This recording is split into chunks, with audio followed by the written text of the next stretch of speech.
Look at what the cat dragged in. You look like you just crawled out of a compost heap. My stepfather Richard's voice boomed across the manicured lawn of the Silver Creek Vineyard, silencing the string quartet. He swirled his expensive scotch, pointing a manicured finger at my muddy boots. Did you walk here from the pigsty, Vanessa? I thought I told your mother not to let the help use the front entrance.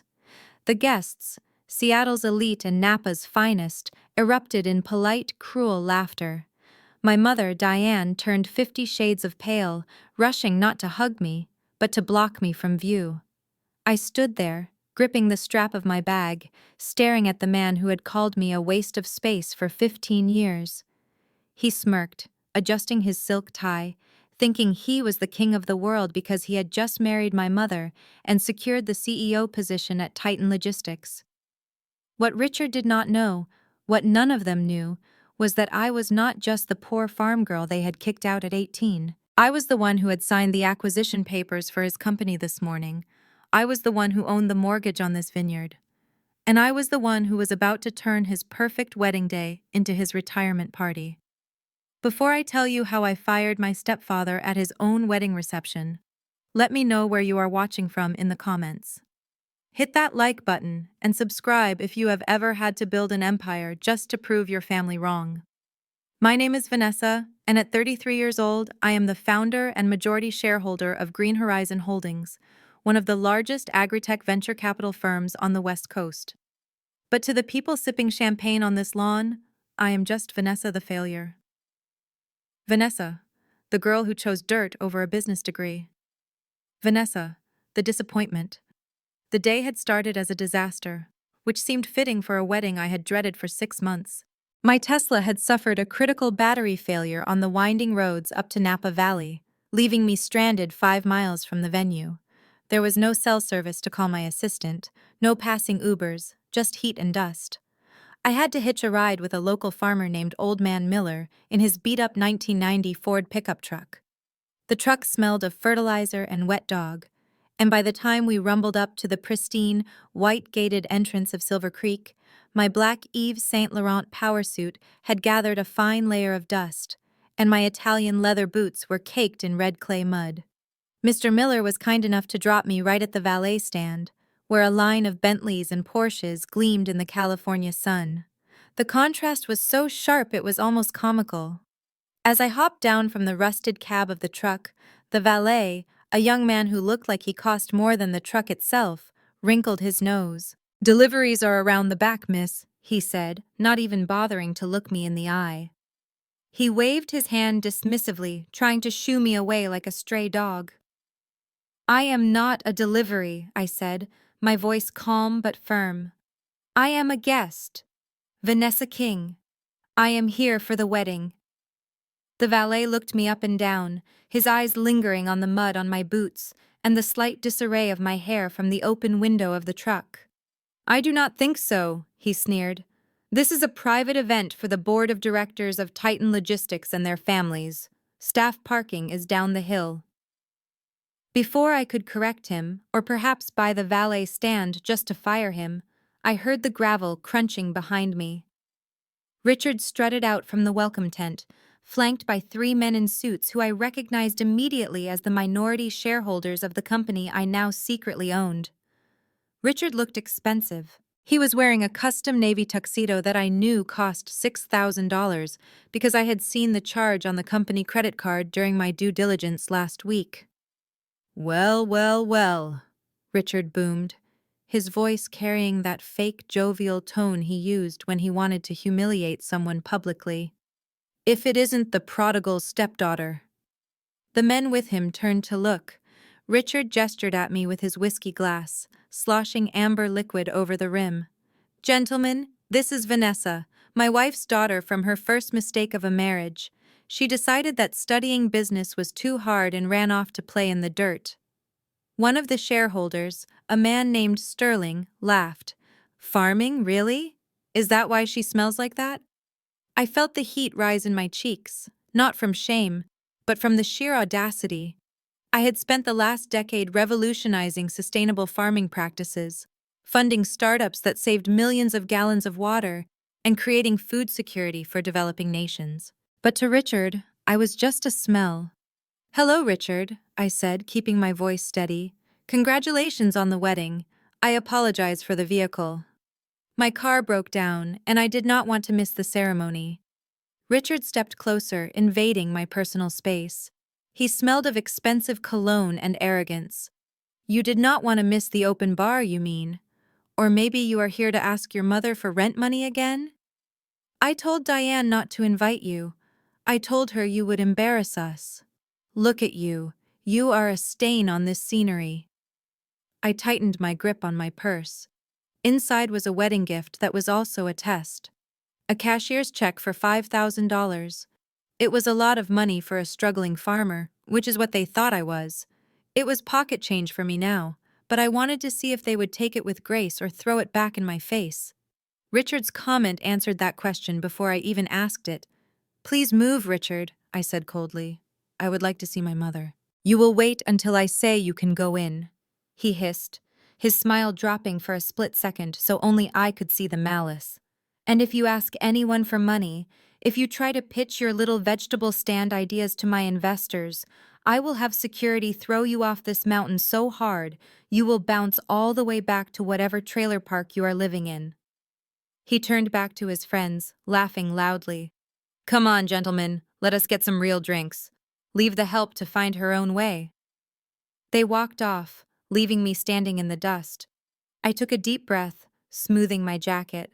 I walked past the stunned valet, who was now looking at me with a mixture of fear and confusion, and headed toward the main garden. The venue was breathtaking.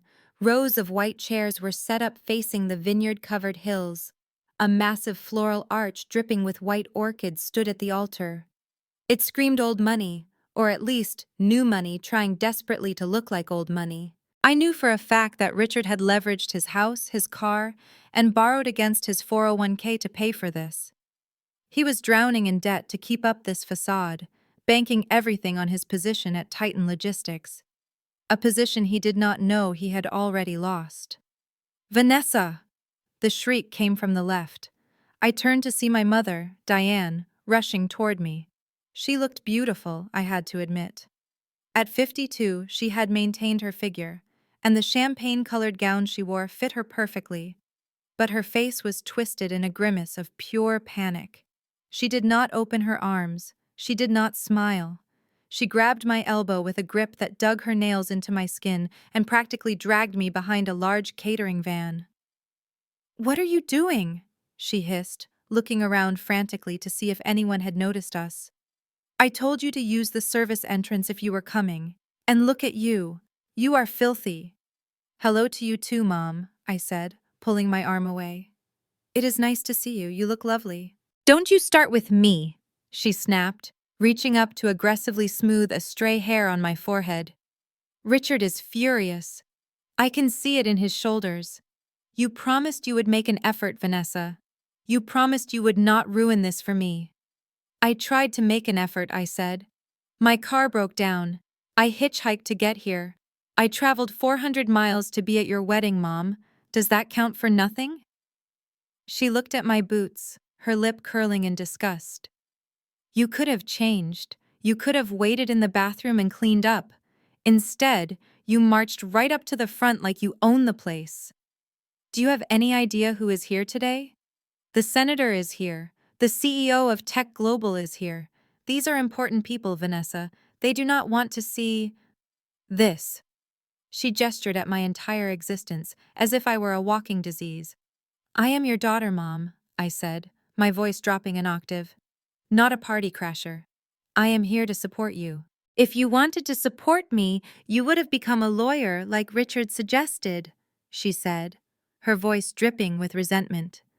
"You would have married someone with a future, instead of playing in the mud and aging me 10 years with worry. Do you know how hard it is to explain you to my friends?" "Oh, what does Vanessa do?" they ask. And I have to lie. I have to tell them you are finding yourself. At 33 years old, Vanessa. It is pathetic. The word stung, familiar and sharp. It was the same lecture I had heard since I was 18, since the day I packed my bags and left their suffocating house to study agriculture. They wanted a trophy daughter. They got a builder. And they hated me for it. I reached into my bag and touched the envelope with the check. I wanted to give it to her then, just to see the reaction, but I held back. "I'm not asking you for anything, Mom," I said. "I just came to give you a gift and to check on an investment." Diane laughed, a harsh, barking sound. "An investment? What, did you buy a new shovel? Or maybe a tractor on a payment plan?" "Please, Vanessa. Do not use business words you do not understand. It makes you sound desperate." She checked her reflection in the window of the catering van, adjusting her diamond earrings. Earrings I knew Richard had bought on a credit card that was nearly maxed out. "Listen to me," she said, turning back with a steely glint in her eyes. "You are going to go to the back. There is a table set up near the restrooms for the overflow guests. You sit there. You do not speak to the investors. You do not try to network. You eat your dinner, you smile if someone looks at you, and you leave before the toast. Do you understand?" I looked at the woman who had given birth to me, the woman who had chosen a man who belittled her daughter over the daughter herself. "I understand perfectly," I said. "Good," she said, smoothing her dress. "Now stay here until the ceremony starts. I do not want people seeing you mingling during cocktail hour." She walked away, heading back toward the laughter and the music, leaving me standing behind a van that smelled of shrimp cocktail and exhaust. I took a deep breath, centering myself. They thought they were burying me. They did not realize I was a seed. I waited 5 minutes, then walked around the van and entered the main garden area. I was not going to hide. I was Vanessa King, and I had faced down boardrooms full of men far scarier than Richard. As I stepped onto the grass, a bright light blinded me. "Oh my God, you guys, look who it is!" My half-sister, Ashley, came bounding toward me, her phone held high on a selfie stick. She was 24, the golden child, the product of my mother's second marriage before Richard. She was wearing a pink dress that was a little too short and a little too tight, and her face was caked in makeup that looked great on Instagram but heavy in daylight. Ashley was a full-time influencer, which meant she spent her parents' money to buy clothes and took pictures of herself wearing them. She had never worked a day in her life, but she had 50,000 followers who thought she lived a charmed existence.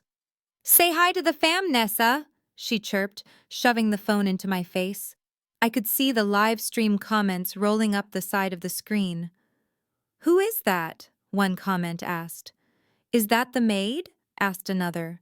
"She looks like she needs a shower," wrote a third. Ashley laughed, reading the comments out loud. "You guys are so mean. This is my big sister, Vanessa. She lives on a farm. Isn't that quaint? She grows—" "What is it you grow again, Nessa? Potatoes?" "She isn't growing anything. She's growing old," Richard yelled from a nearby table, causing a ripple of laughter. Ashley giggled, pivoting the camera to capture Richard, then back to me. "See? Daddy Richard is so funny. Anyway, Nessa, you have got to tell the stream. How much dirt is actually under those fingernails? Do you even have Wi-Fi out there in the boonies?" She was circling me like a shark, using me as a prop for her content. To her, I wasn't a person. I was content. I was the ugly before picture to her glamorous after. "Hello, Ashley," I said, refusing to look at the camera. "Put the phone down." "Aw, she is shy," Ashley cooed to her audience. "She is just overwhelmed by all the luxury. It is okay, sweetie. Not everyone can be a diamond. Some people have to be the coal, right?" She leaned in close, the camera still rolling, and whispered loud enough for the microphone to catch. "Seriously, though, Mom is freaking out. Could you try not to look so poor? It is ruining the aesthetic." She pulled back with a dazzling fake smile. "Okay, bye guys. Time to go find the champagne tower." She bounced away, leaving me standing there while guests stared and whispered behind their hands. I could hear snippets of their conversation. "Is that really the daughter? I heard she joined a cult." "No, Richard said she went bankrupt trying to sell organic carrots. Such a shame for Diane." 2 daughters, and one turned out like that. I kept walking, head high, scanning the seating chart which was displayed on a large, ornate mirror near the entrance. I found my name. It was not hard to miss. While Ashley, Richard's nieces, and even the dog walker were listed at tables 1 through 5 near the front, my name was scribbled, literally handwritten in marker at the bottom of the list, assigned to table 19. I looked across the sea of white linen tables. Table 19 was not even on the main lawn. It was set up on the gravel path, tucked behind a large hedge, directly next to the row of portable luxury restrooms. I walked over to it. The table did not have the centerpieces the others had. It did not have the crystal glasses. It had plastic cups. And my table mates? There were 3 people sitting there already. One was the backup photographer, who was aggressively chewing gum. One was the driver of the shuttle bus, who looked asleep. And the third was the nanny for one of the guests' children, who was currently trying to calm a screaming toddler. This was my place in their world. The afterthought, the inconvenience, the help. I pulled out the metal folding chair, different from the padded wooden chairs everyone else had, and sat down. The smell of the chemical toilets wafted over on the breeze. Richard stood up at the head table, tapping a spoon against his glass. The sound rang out, silencing the crowd. He stood tall, looking every inch the master of the universe. "Thank you, everyone, for coming," he bellowed, his voice projecting without a microphone. "Today is a celebration of excellence. A celebration of success. When I look around this room, I see winners. I see the people who shape the world." He paused, his eyes scanning the crowd until they landed on the hedge where I was sitting. He smirked. "And I see those who serve as a warning of what happens when you lack ambition. We have to have balance in the universe, don't we?" The crowd laughed politely, thinking he was making a philosophical point. But I knew. He was talking to me. I reached into my pocket and touched my phone. I unlocked it and opened the secure messaging app I used with my executive team. I typed a single message to my Chief Operations Officer. Subject: Titan Logistics Acquisition. Message: Execute Phase 1. Freeze all executive accounts effective immediately. Flag the CEO for internal audit. I hit send. I watched Richard laugh, raising his glass to toast his own greatness. He had no idea that the phone in his pocket was about to start vibrating with the news that his kingdom was burning down. And he had no idea that the girl sitting by the toilets was the one holding the match. Just then, a shadow fell over my table. "Is this seat taken?" a deep voice asked. I looked up. Standing there, holding a glass of water and looking completely out of place in his tailored gray suit, was a man I had only seen in pictures. He was tall, with intense eyes and a calm demeanor that felt like the eye of a hurricane. It was Jamal, Ashley's fiancé, the man who was supposed to be marrying my sister in 3 months. The man Richard had bragged about for weeks because he was a high-powered M&A lawyer from Chicago. I looked at the empty folding chair next to me. "It is available if you do not mind the smell," I said. Jamal didn't laugh. He sat down, turning his back on the head table where his fiancée was currently taking selfies with her tongue out. He looked at me, really looked at me, with a gaze that felt like he was reading fine print. "You are Vanessa," he said. "I am," I replied. "And you are the future son-in-law. You are sitting at the wrong table, Jamal. The winners are up there." Jamal took a sip of his water, his eyes dropping to the phone in my hand, where the screen was still glowing with the Green Horizon logo. "I know who you are," he said, his voice barely a whisper. "I recognized you from the Forbes 30 Under 30 list 3 years ago. You are VK the Ghost Investor." My heart skipped a beat. I had kept my identity shielded. VK was the name on the documents. Vanessa King was the name on the farm. No one had connected them, until now. He leaned in closer. "I read your analysis on global supply chains last week. It was brilliant. You are the one buying Titan, aren't you?" I looked at him, realizing my cover was blown with the one person smart enough to ruin my plan. "Are you going to tell them?" I asked, nodding toward Richard and Diane. Jamal looked at Richard, who was now loudly berating a waiter for bringing the wrong wine. He looked at Ashley, who was ignoring him to check her follower count. He turned back to me, and a slow, conspiratorial smile spread across his face. "Tell them," he whispered. "No, I want to watch." He raised his plastic cup in a silent toast. I clicked my plastic cup against his. Game on. I sat there swirling the cheap Chardonnay in my plastic cup, trying to calculate exactly how many minutes I had left before I could leave without causing a scene. Beside me, Jamal was tapping furiously on his phone.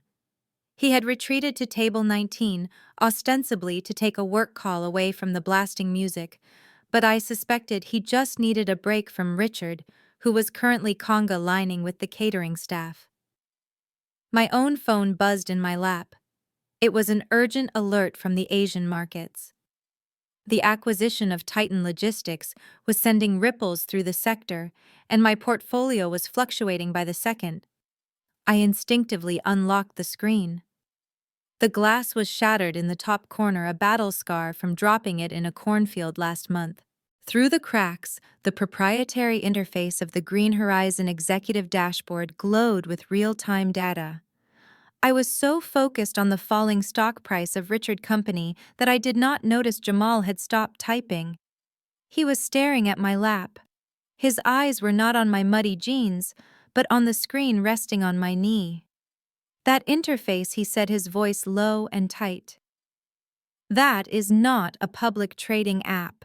I quickly hit the lock button, the screen going black. "It is just a game," I lied smoothly. "Farm simulator. You know how much I love agriculture." Jamal did not smile. He shifted in his metal folding chair, turning his body to block the view from the rest of the party. He looked at me with a new intensity and assessment that made me realize why he was a top-tier mergers and acquisitions lawyer. "I know that logo," he whispered. "The stylized G and H. I spent the last 3 weeks doing due diligence on a hostile takeover in the agri-tech sector. That is the Green Horizon Holdings internal comms channel." I kept my face impassive. "You must be mistaken. I grow potatoes, Jamal. Remember." He shook his head slowly, the pieces falling into place behind his dark eyes. "No, I am not mistaken. The buyer in my deal, the entity that just swallowed a massive supply chain conglomerate in Europe last week. The signature on the final term sheet was initials only, VK. He looked at my muddy boots, then up to my face, searching for the truth. "Vanessa King." He breathed, the realization hitting him like a physical blow. "You are VK. You are the Green Horizon ghost." The air between us crackled with tension. This was the one variable I had not calculated. I had expected Richard arrogance and my mother cruelty, but I had not expected Ashley fiancé to be smart enough to connect the dots.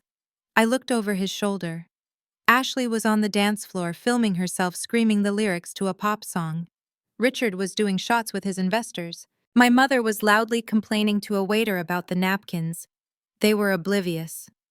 I turned back to Jamal and held his gaze. I let the mask slip just an inch. The shy, downtrodden farm girl vanished, and the CEO who commanded billions in assets appeared in her place. "If you say that name 1 decibel louder," I said, my voice ice-cold but calm, "I will pull the funding for your firm's biggest client before the cake is cut." Jamal flinched, but he did not look away. Instead, a slow look of absolute respect dawned on his face. He looked from me to Richard, then back to me. "You bought Titan," he whispered. "That is why you are here. You did not come for the wedding. You came for the hostile takeover." I took a sip of my wine. "I came to give my mother a wedding gift. It is not my fault if her husband is a bad investment." Jamal let out a short, incredulous breath. It was almost a laugh. He ran a hand over his face, looking at his future in-laws with a sudden clarity that must have been painful. "They treat you like garbage," he said. "Richard talks about you like you are a stain on the family. Ashley thinks you are a charity case. And you own them. You literally own them. Technically, I own the debt that owns them, I corrected. Why have you not said anything, he asked. Why let them humiliate you like this?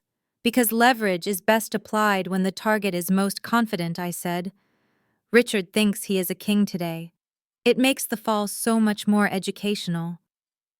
Jamal looked down at his own phone where he had probably been dealing with crises caused by lesser men than Richard. He looked at Ashley, who was now yelling at a bridesmaid. He looked back at me sitting by the portable toilets in my dusty suit. He held up his plastic cup. Your secret is safe with me, he said. I raised an eyebrow. Just like that. You are marrying into this family. Why side with the outcast? Jamal took a sip, grimacing at the cheap wine. Because I am an M&A lawyer, Vanessa. I know a bad merger when I see one, and I know better than to bet against the house. He leaned back, crossing his legs and relaxing for the first time all day. Besides, he added, a glint of mischief in his eyes. I have been trying to tell Richard for months that his logistics model is outdated. He told me to stick to reading contracts. I think he is about to learn a very expensive lesson in listening. I smiled, a genuine smile this time. Welcome to table 19, Jamal. The view is much better from down here. Sweet, I whispered, putting a finger to my lips. Today, I am just the failure. You just keep playing the good son-in-law. Let them have their cake. I will be serving the just desserts later. The sun had begun to dip below the rolling hills of the vineyard, casting long golden shadows across the lawn, but the temperature at the reception was only rising. Richard grabbed the microphone again, the feedback screeching for a second, before his booming voice took over. He loved the sound of his own voice, almost as much as he loved spending money that did not belong to him. All right, settle down, everyone, he shouted, waving his hands like a conductor. My beautiful stepdaughter Ashley has just informed me that it is time for the presentation of gifts. You know, I told everyone no gifts, your presence is my present, but my girls just would not listen. They love their daddy too much. Ashley squealed from the front row, jumping up and grabbing a small velvet box from the table. She practically skipped onto the stage, her heels sinking slightly into the grass, but she did not care. She was beaming, radiating the confidence of someone who has never heard the word no. For the man who makes everything happen, she announced into the microphone, her voice breathy and theatrical. I love you, Daddy, Richard.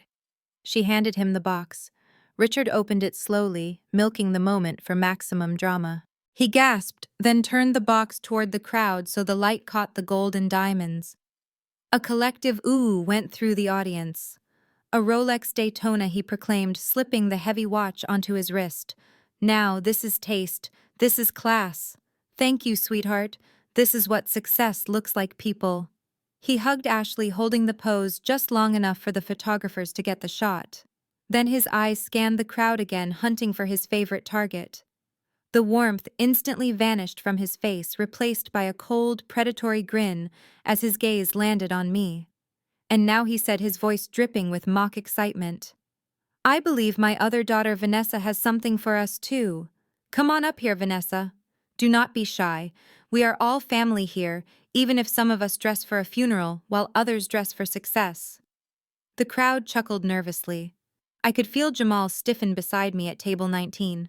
He started to stand up, his jaw set tight, ready to intervene, but I put a hand on his arm, pushing him gently back down. Stay, I whispered. Watch. I stood up. The metal chair scraped loudly against the gravel, a harsh sound that cut through the murmurs. I picked up the plain white envelope from the table. It was thin, unassuming. Inside was a cashier check for $5,000. It was money I had earned from my first harvest 10 years ago, money I had kept in a separate account as a reminder of where I started. I had brought it as a peace offering, a final test to see if there was any humanity left in the man my mother had married.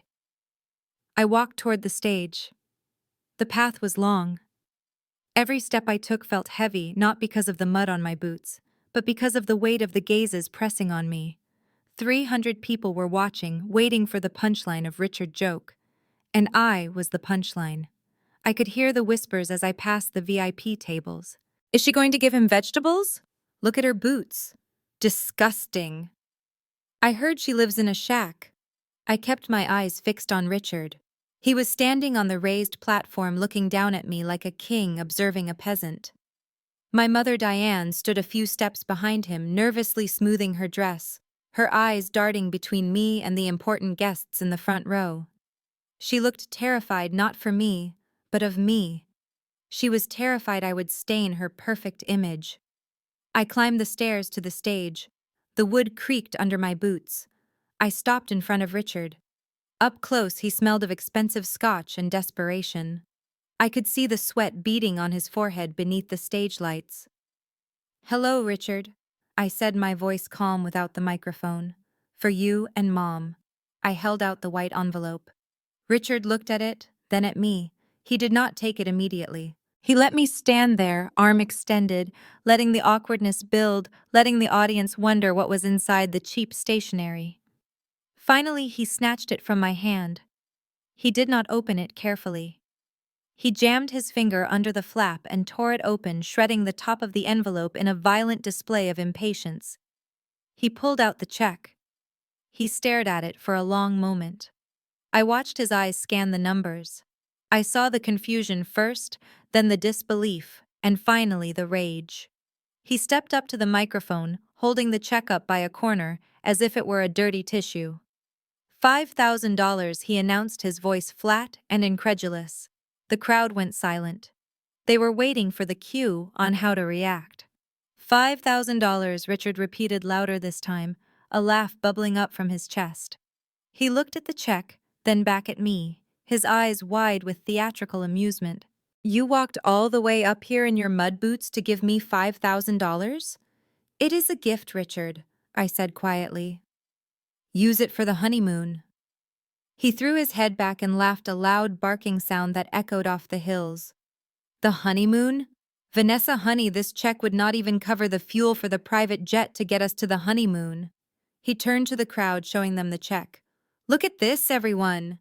The farmer girl scraped together her pennies. She probably had to sell her favorite cow for this. $5,000. The crowd began to laugh. It started as a ripple and grew into a wave. They were laughing at the amount. To them, $5,000 was nothing. It was the price of a handbag, the cost of a dinner. But to the version of me they thought existed, the struggling poor Vanessa, this was a fortune. They were laughing at my poverty. Richard dropped the check. It fluttered through the air, landing on the white stage floor between us. Then he did something that made the air leave my lungs. He stepped forward and planted his polished Italian leather shoe directly onto the paper. He ground his heel into it, twisting his foot as if he were crushing a cockroach. "You insult me," he spat, his voice dropping the jovial facade. "You come to my wedding looking like a beggar and you hand me this pittance? Do you think I need your charity? Do you think Titan Logistics needs your pocket change?" He kicked the crumpled, dirty piece of paper toward the edge of the stage. "This money is not enough to pay for the wine at my table, Vanessa," he sneered. "You think I need your little scraps? I am closing $50 million deals while you are digging in the dirt." "This is pathetic. You are pathetic." I stood there motionless. I looked at the check. That $5,000 represented the first time I had ever felt safe. It was the first profit I had ever made. It was symbolic of my freedom. And he had just stepped on it. I looked up at him. My face remained impassive, but inside the final bridge had just burned. The last tiny thread of hope that maybe, just maybe, we could be a family had snapped. Diane rushed forward then. I thought for a second she might defend me. I thought she might say, "Richard, that is enough, she is trying." But I should have known better. She hurried to where the check lay, crumpled on the edge of the stage. She bent down and picked it up, dusting off the footprint with frantic, jerky movements. She looked up at me, her eyes pleading, but not for forgiveness. She was pleading for me to stop existing. "Take it back," she whispered, harsh and low, shoving the dirty check into my hand. "Just take it back, Vanessa." She turned to the crowd, a bright fake smile plastered on her face. "Oh, she is just confused," Diane chirped, her voice high and brittle. "Vanessa does not understand the value of things these days. She has been away from civilization for so long. She turned back to me, her smile vanishing instantly. Pick it up, she hissed. Put it in your pocket. I know how many tons of potatoes you had to sell to get this money. Do not let it go to waste. We do not need it, but I know you do. I looked at my mother. She was not protecting me.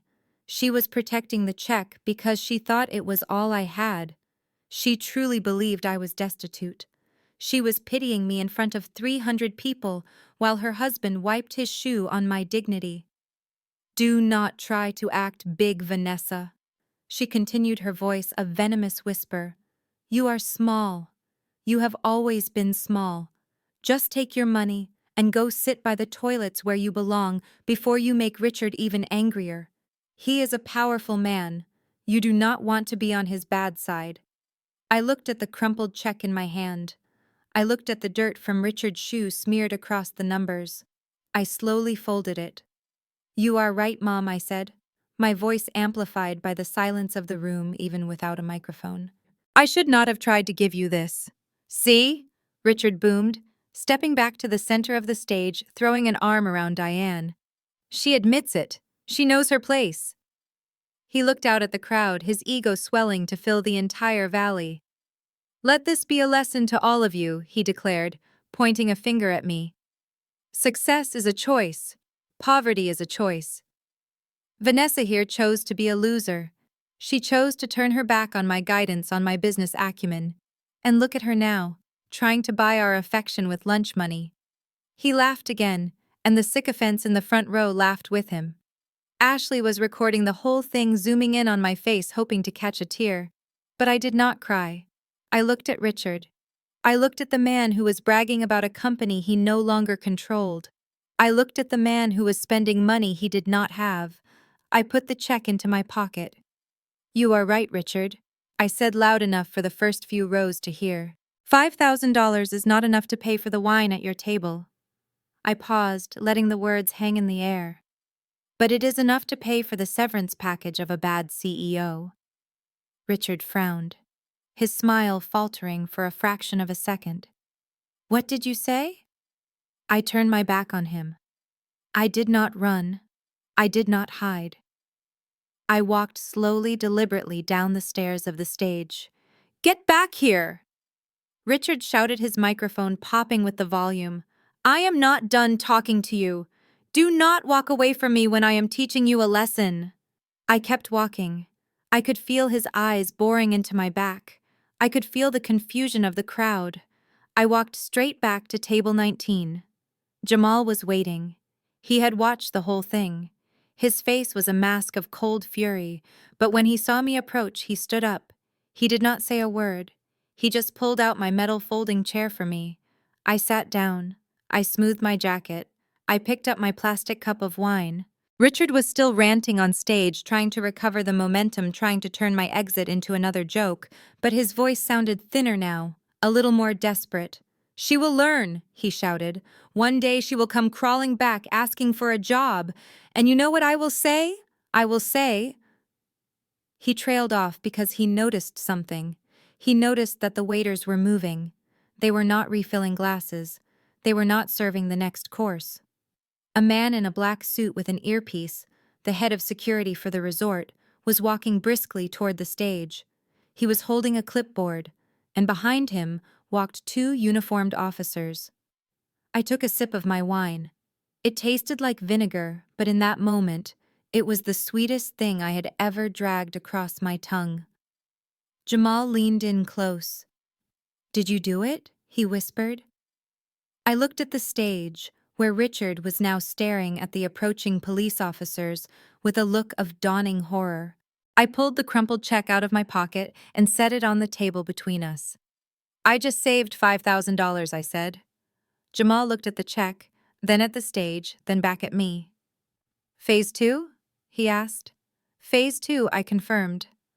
On stage, Richard's microphone gave a loud screech as he dropped his hand to his side. The security chief had reached the stairs. Mr. Sterling. Richard stammered, addressing the security head, but his voice was picked up by the mic. Is there a problem? Are we moving the cake cutting? The security chief did not take the microphone, but his voice carried clearly in the sudden silence. "Mr. Sterling is not here, sir. I am afraid we have a problem with the billing, and we have been instructed to ask you to vacate the premises immediately." Richard laughed a nervous, high-pitched sound. "Vacate? This is my wedding. I am the CEO of Titan Logistics." "Not anymore, sir," the security chief said calmly. "We received a call from the new majority shareholder of Titan Logistics 5 minutes ago. Your corporate card has been declined, and they have flagged this event as unauthorized use of company funds." The crowd gasped. It was a sound that sucked the air out of the valley. "That is impossible!" Richard screamed, his face turning purple. "I own this company. Who is this shareholder? Who is doing this?" I swirled the wine in my cup. I looked at Jamal. He checked his watch. "Right on time," he said. I stood up again. This time I did not need to walk to the stage. I just turned my chair around so I was facing the chaos. Richard was scanning the crowd, looking for an enemy, looking for a rival, looking for anyone but me. I lifted my hand and gave a small, simple wave. Richard's eyes snapped to me. He froze. Diane grabbed his arm, shaking him. "Richard, do something! Tell them who you are!" "He is trying, Mom," I said, my voice cutting through the silence, even from the back of the room. "But he is having a hard time remembering." I tapped my phone screen. The giant projection screen behind the altar, which had been displaying a slideshow of Ashley's selfies, suddenly flickered. The image changed. It was not a selfie, it was a live feed of a bank transfer authorization from Green Horizon Holdings to Titan Logistics. Amount $50 million. Authorized by V. King. And below that, a termination notice. To Richard Sterling. Role: former CEO. Reason: gross misconduct. Signed: Vanessa King, owner. The silence was absolute. It was heavy. It was crushing. Richard stared at the screen. He looked at the name. Vanessa King. He looked at me. I smiled. "I told you I was here to check on an investment," I said. "And Richard, I am not happy with the returns. You think you can walk away from me. You think you can drop your pocket change on my stage and just saunter off like you won something." Richard's voice boomed through the speakers, cracking with a mixture of adrenaline and rage. He was not done. He could not let the moment end with him looking foolish. He needed to crush me. He needed to make sure everyone in that garden understood that I was beneath him. He jumped down from the stage. He did not use the stairs. He hopped down onto the grass with a surprising agility for a man who had consumed half a bottle of scotch, and he marched toward me. The crowd parted like the Red Sea, their eyes wide, their drinks forgotten. This was better than the wedding vows. This was a public execution. He blocked my path to table 19. He stood there, chest heaving, blocking out the sun. "You are just like him," Richard spat, his face inches from mine. "You have the same stubborn, stupid look in your eyes that your father had, that useless, dirt-loving loser." I stopped. My breath hitched in my throat. For the last hour, I had been the cool, detached CEO. I had been VK, the investor who ate companies for breakfast. But hearing him mention my father, the man who had died of a heart attack trying to save the farm, Richard and my mother had leveraged into debt, cracked my armor. My hands clenched into fists at my sides. My father was the kindest man I had ever known. He taught me how to listen to the soil. He taught me that patience was a currency more valuable than gold. And he had died believing he was a failure because of the woman standing on the stage behind Richard. "Do not speak about him," I said, my voice low and dangerous. "You are not fit to say his name." "Oh, I will speak about him," Richard laughed, looking around at his guests to make sure they were listening. "I will tell them all about the great John King. The man who spent 40 years trying to grow corn in dust. The man who left his wife and daughter with nothing but a mortgage and a pile of rust he called a tractor." He poked a finger into my shoulder. "He was a failure, Vanessa. And you are his legacy. You are walking in his muddy footprints straight into poverty. crying over dirt, worshipping the ground because you are too stupid to look up at the sky where the real money is. I slapped his hand away. The sound was sharp, shocking the silence. My father was not a failure, I said, my voice rising, trembling not with fear, but with a fury I had suppressed for 15 years. He was a visionary. He understood things about this earth that you could never comprehend in your air-conditioned offices. He was a scientist, Richard. He was developing drought-resistant root systems before climate change was even a headline. Richard sneered. A scientist? He was a gardener with delusions of grandeur. And look where it got him. 6 feet under in a pine box because he couldn't afford a proper burial. And look where it got you, dressed like a funeral director, throwing pennies at your betters. Diane finally spoke up from the stage. She did not yell. She used that disappointed, weary tone she had perfected during my teenage years. The tone that said I was exhausting her by simply existing. Vanessa, stop it, she called out, adjusting her diamond necklace. Richard is right. Your father was a dreamer, but he was not a provider. He could never give me the life I deserved. He preferred his plants to his wife. I looked past Richard to my mother. He gave you everything, I said. He worked 18-hour days so you could have your car and your clothes. And when the farm struggled, instead of helping him, you found Richard. You left a good man to die of stress because you wanted a country club membership. I wanted security, Diane shouted back, her mask slipping. I wanted to live, Vanessa, not just survive. And look at you. You are 33 years old, and you are still defending a man who left you nothing but dirt. Just dirt! I looked back at Richard. He was grinning, feeding off my mother's betrayal of her late husband. You see? Richard gloated. Even your mother knows it. You come from a line of losers, Vanessa. It is in your DNA. That is why you are alone. That is why you are poor. That is why you are nothing. I took a step toward him. I was shaking. The image of my father sitting at his kitchen table late at night, surrounded by soil samples and notebooks, exhausted but hopeful, flashed in my mind. He had been on the verge of a breakthrough. He knew the land in Northern California was changing. He knew the water tables were dropping. He was working on a hybrid seed that could thrive in arid soil. But he ran out of time. And he ran out of money because my mother emptied the accounts to buy designer luggage the week before she left him. My father was not a loser, I said, my voice hard as steel. He was the greatest agricultural mind of his generation. And that dirt you are laughing at? That dust you think is worthless? I paused, letting the silence stretch until it was painful. That land is the site of the Green Horizon Research Facility. It is where we developed the K1 drought variant, the seed that is currently feeding 3 countries in sub-Saharan Africa, the seed that just won the Global Innovation Award in Geneva last month.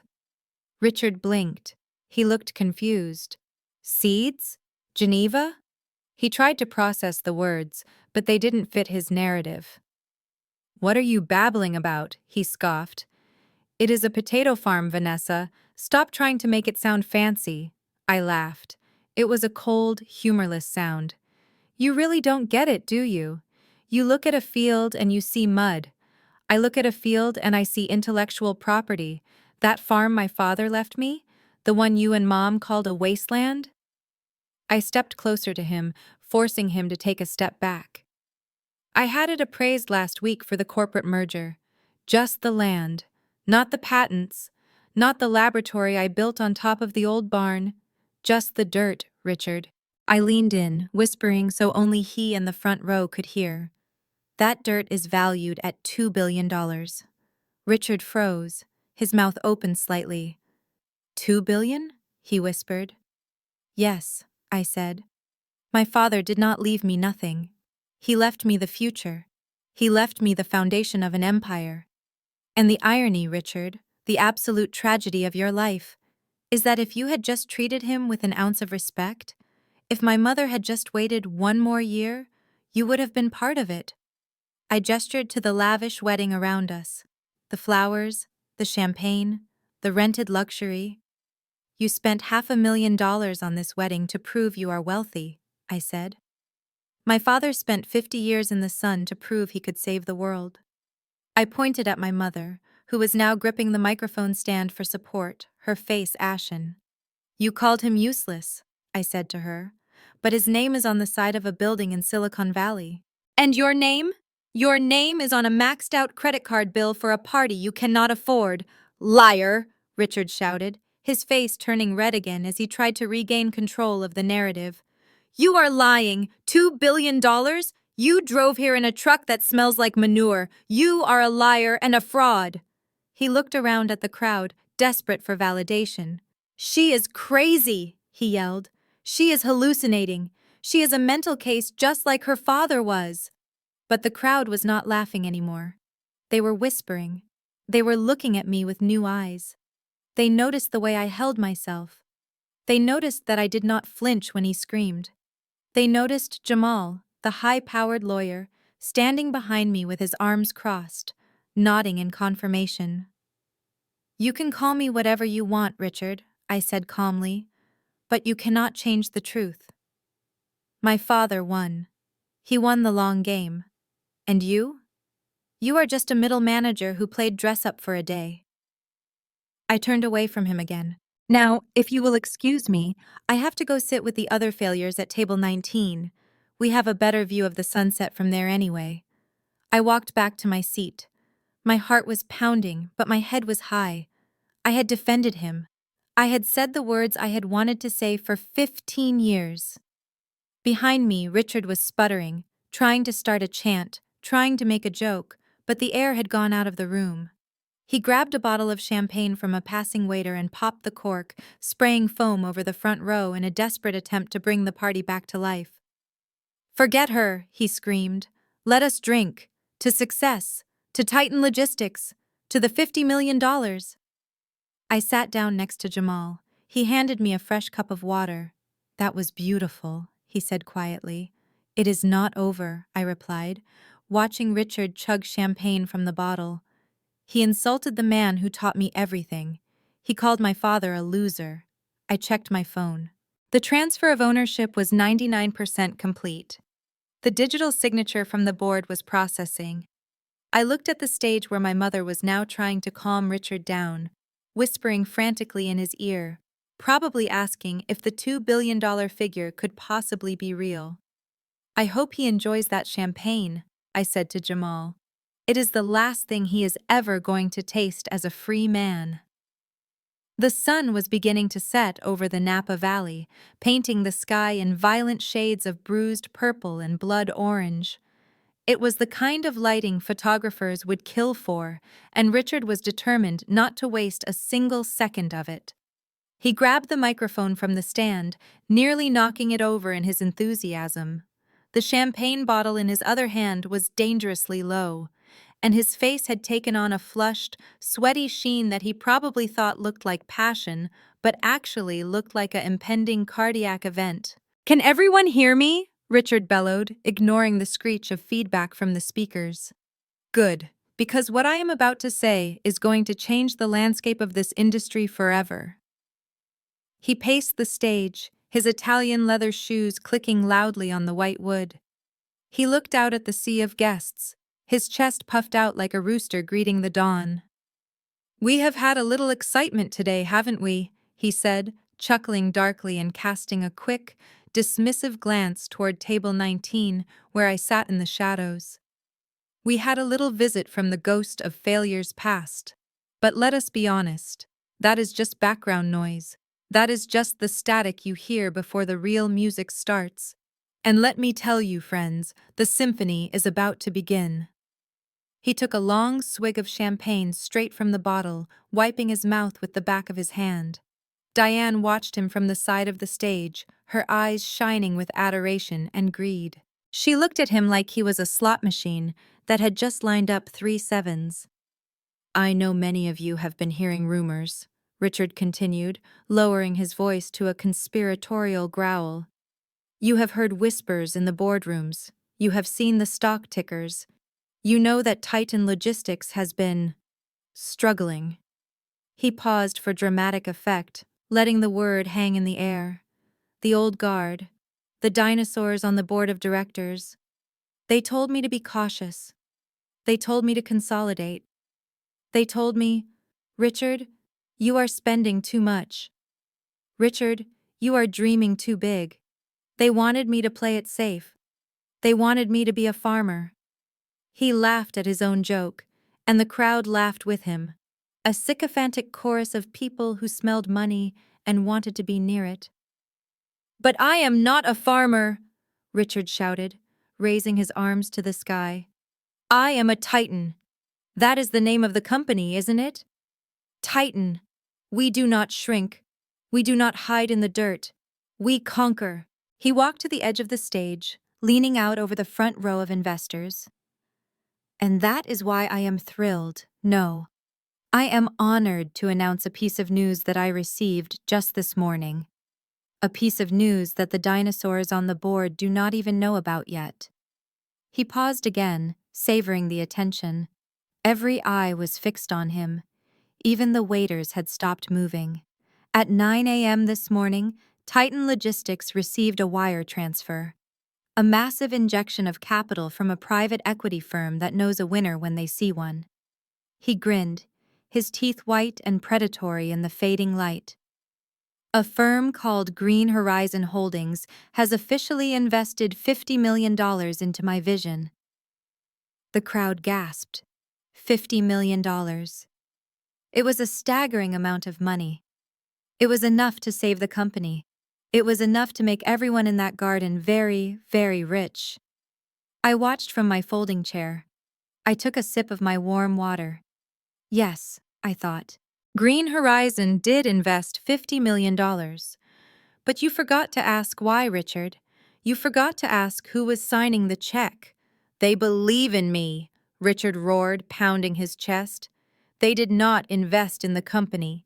They invested in Richard Sterling. They saw my leadership. They saw my potential. And they gave me a mandate.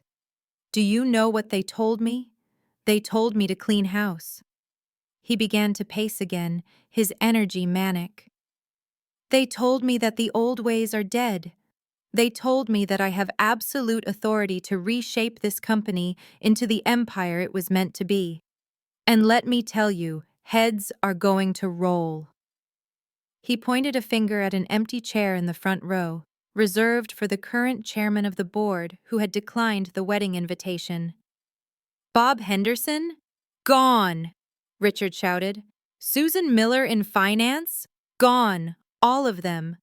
The doubters, the penny pinchers, the ones who told me I could not buy a company jet. They are all history. Monday morning, I am walking into that office with a pink slip in one hand and a bottle of scotch in the other, and I'm going to drain the swamp. The crowd cheered. They loved it. They loved the aggression. They loved the idea of a strong man coming in and crushing the opposition. It was intoxicating to them. And once the dead wood is cleared out, Richard said, his voice dropping to a purr, I am going to rebuild. I am going to fill that boardroom with people I can trust, people with vision, people with style, people who understand that business is not just about numbers. It is about legacy. It is about family. He turned toward Ashley, who was standing by the DJ booth, applying lip gloss and checking her reflection in her phone screen. Ashley, baby, come up here, Richard called out, beckoning her with wide, welcoming arms. Ashley looked up, startled but delighted. She pointed to herself, mouthing, Me? Yes, you. Come to your daddy. Ashley squealed and ran up the stairs, her heels clacking on the wood. She threw herself into Richard's arms, and he spun her around, laughing. Look at her, Richard shouted to the crowd. Beautiful, poised, a star. You know, people tell me, Richard, she is just an influencer. Richard, she does not have a degree. Richard, she spends $10,000 a month on shoes.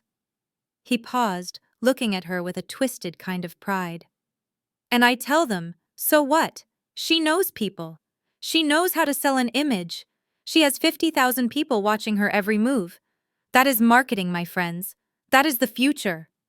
He put a heavy arm around Ashley's shoulders, pulling her close to the microphone. So, as my first act with this new $50 million war chest, I am making an executive decision. I am firing the entire marketing department at Titan Logistics. Those old hags do not know what cool is. They think a billboard is high-tech. He looked at Ashley, grinning.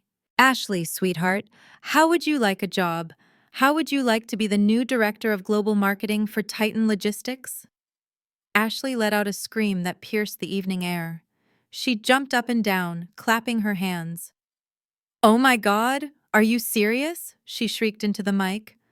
I am deadly serious, Richard declared. You are hired.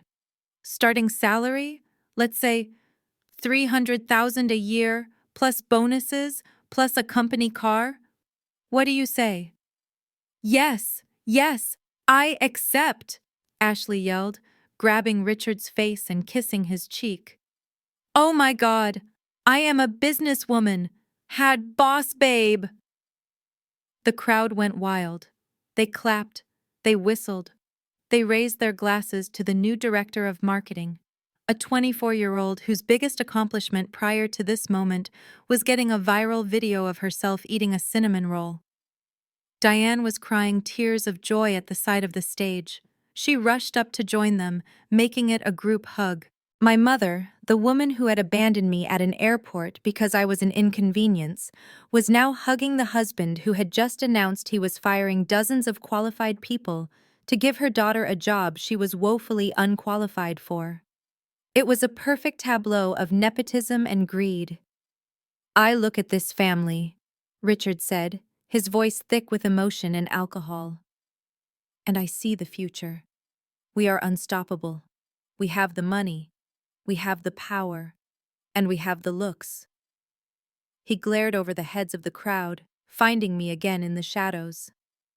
And let this be a message to the haters, he sneered, to the people who said we were spending too much, to the people who said I was leveraging the company too hard, to the people who showed up here today looking like field hands. He pointed at me, his finger shaking with intensity. You see this, Vanessa? This is what winning looks like. This is what happens when you have vision. You are sitting in the dirt with your $5,000 check, and my daughter is standing on the mountaintop with a $50 million empire.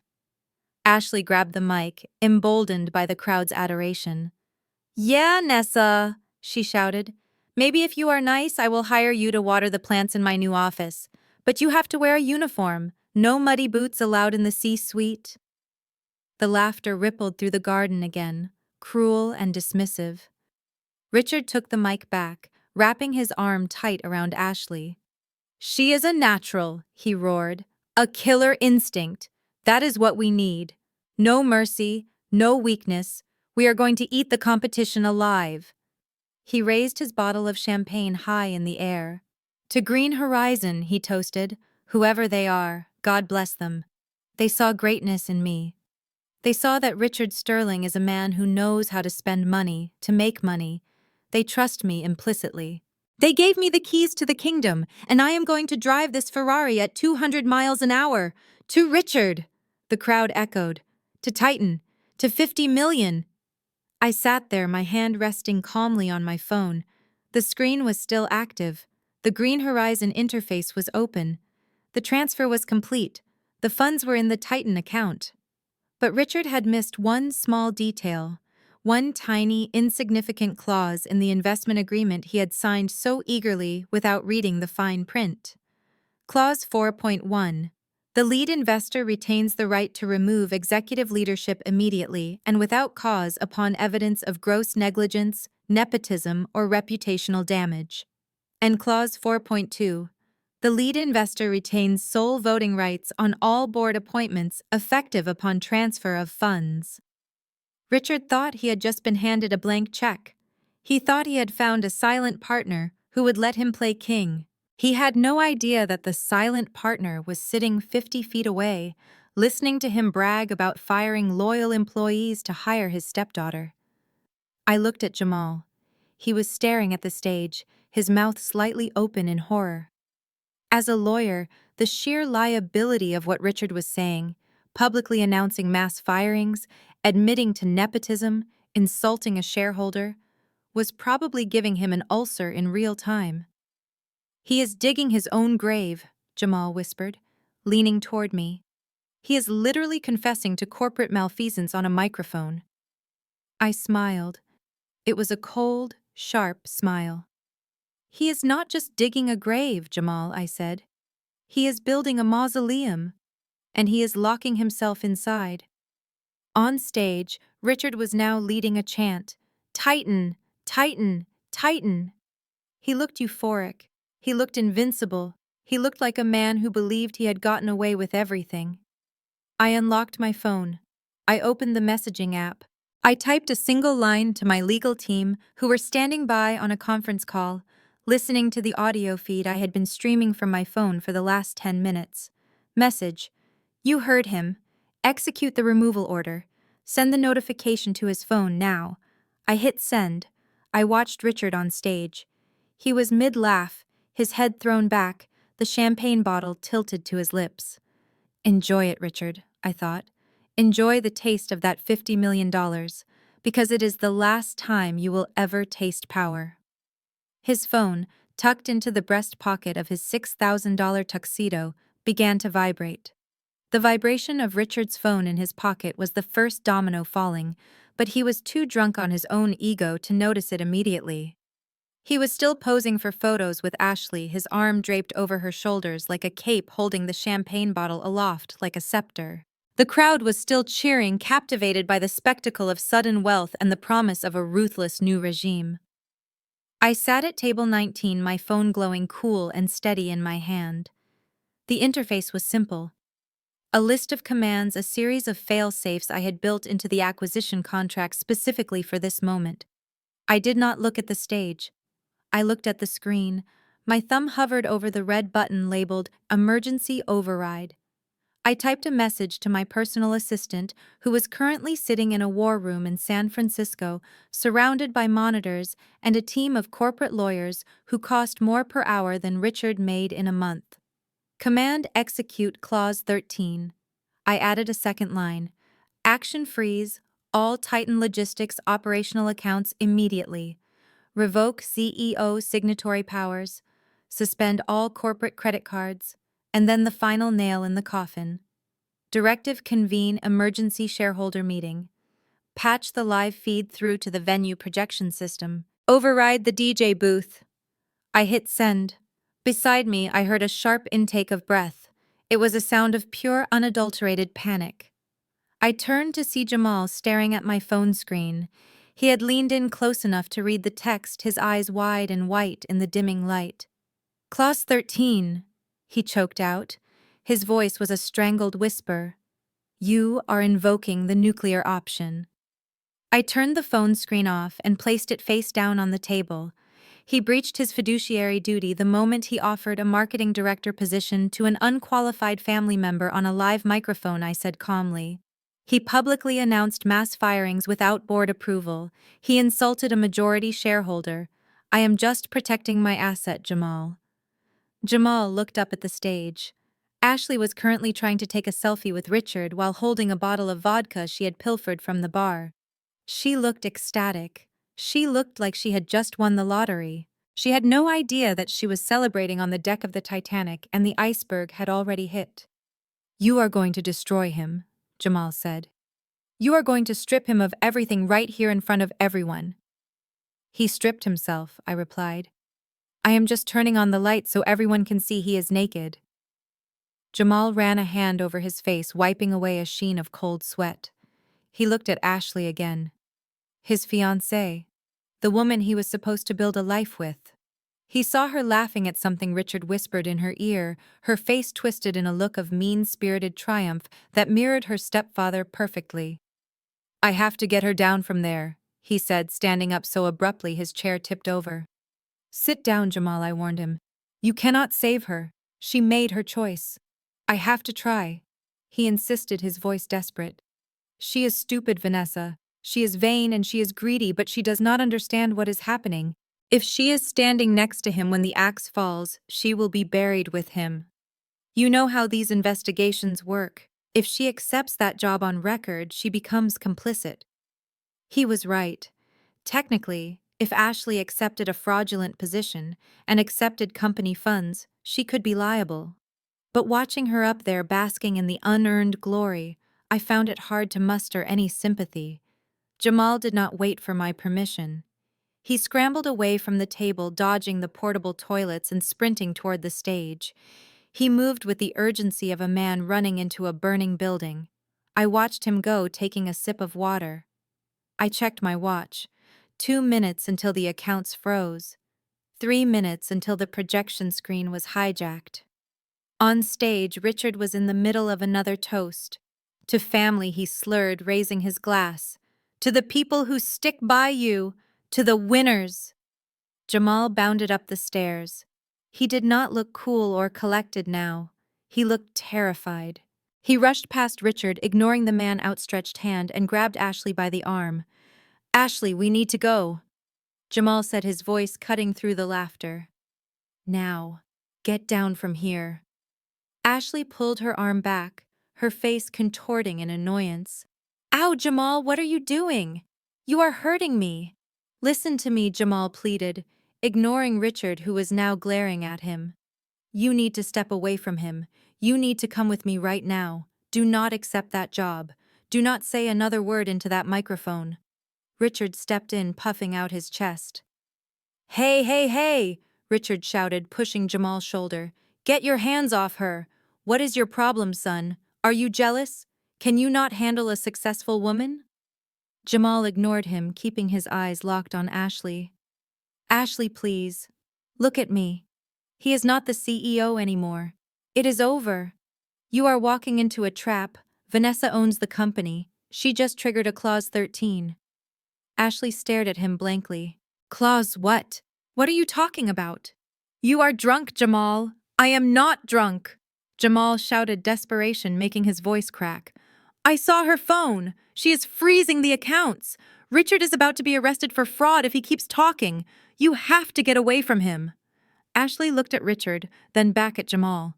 She looked at Richard's expensive tuxedo and the Rolex on his wrist. She looked at the crowd cheering for her.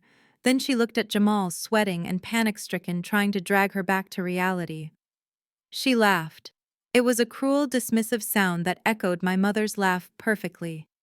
"You are such a coward," Ashley sneered loud enough for the first 5 rows to hear. "You are always so scared, Jamal, scared of risks, scared of success. Richard just gave me the opportunity of a lifetime, and you are trying to ruin it because you are intimidated." "Ashley." "No," Jamal begged, reaching for her again. "Do not touch me," she screamed, slapping his hand away. "Go sit down. Go sit with Vanessa at the loser table. I am celebrating with my father."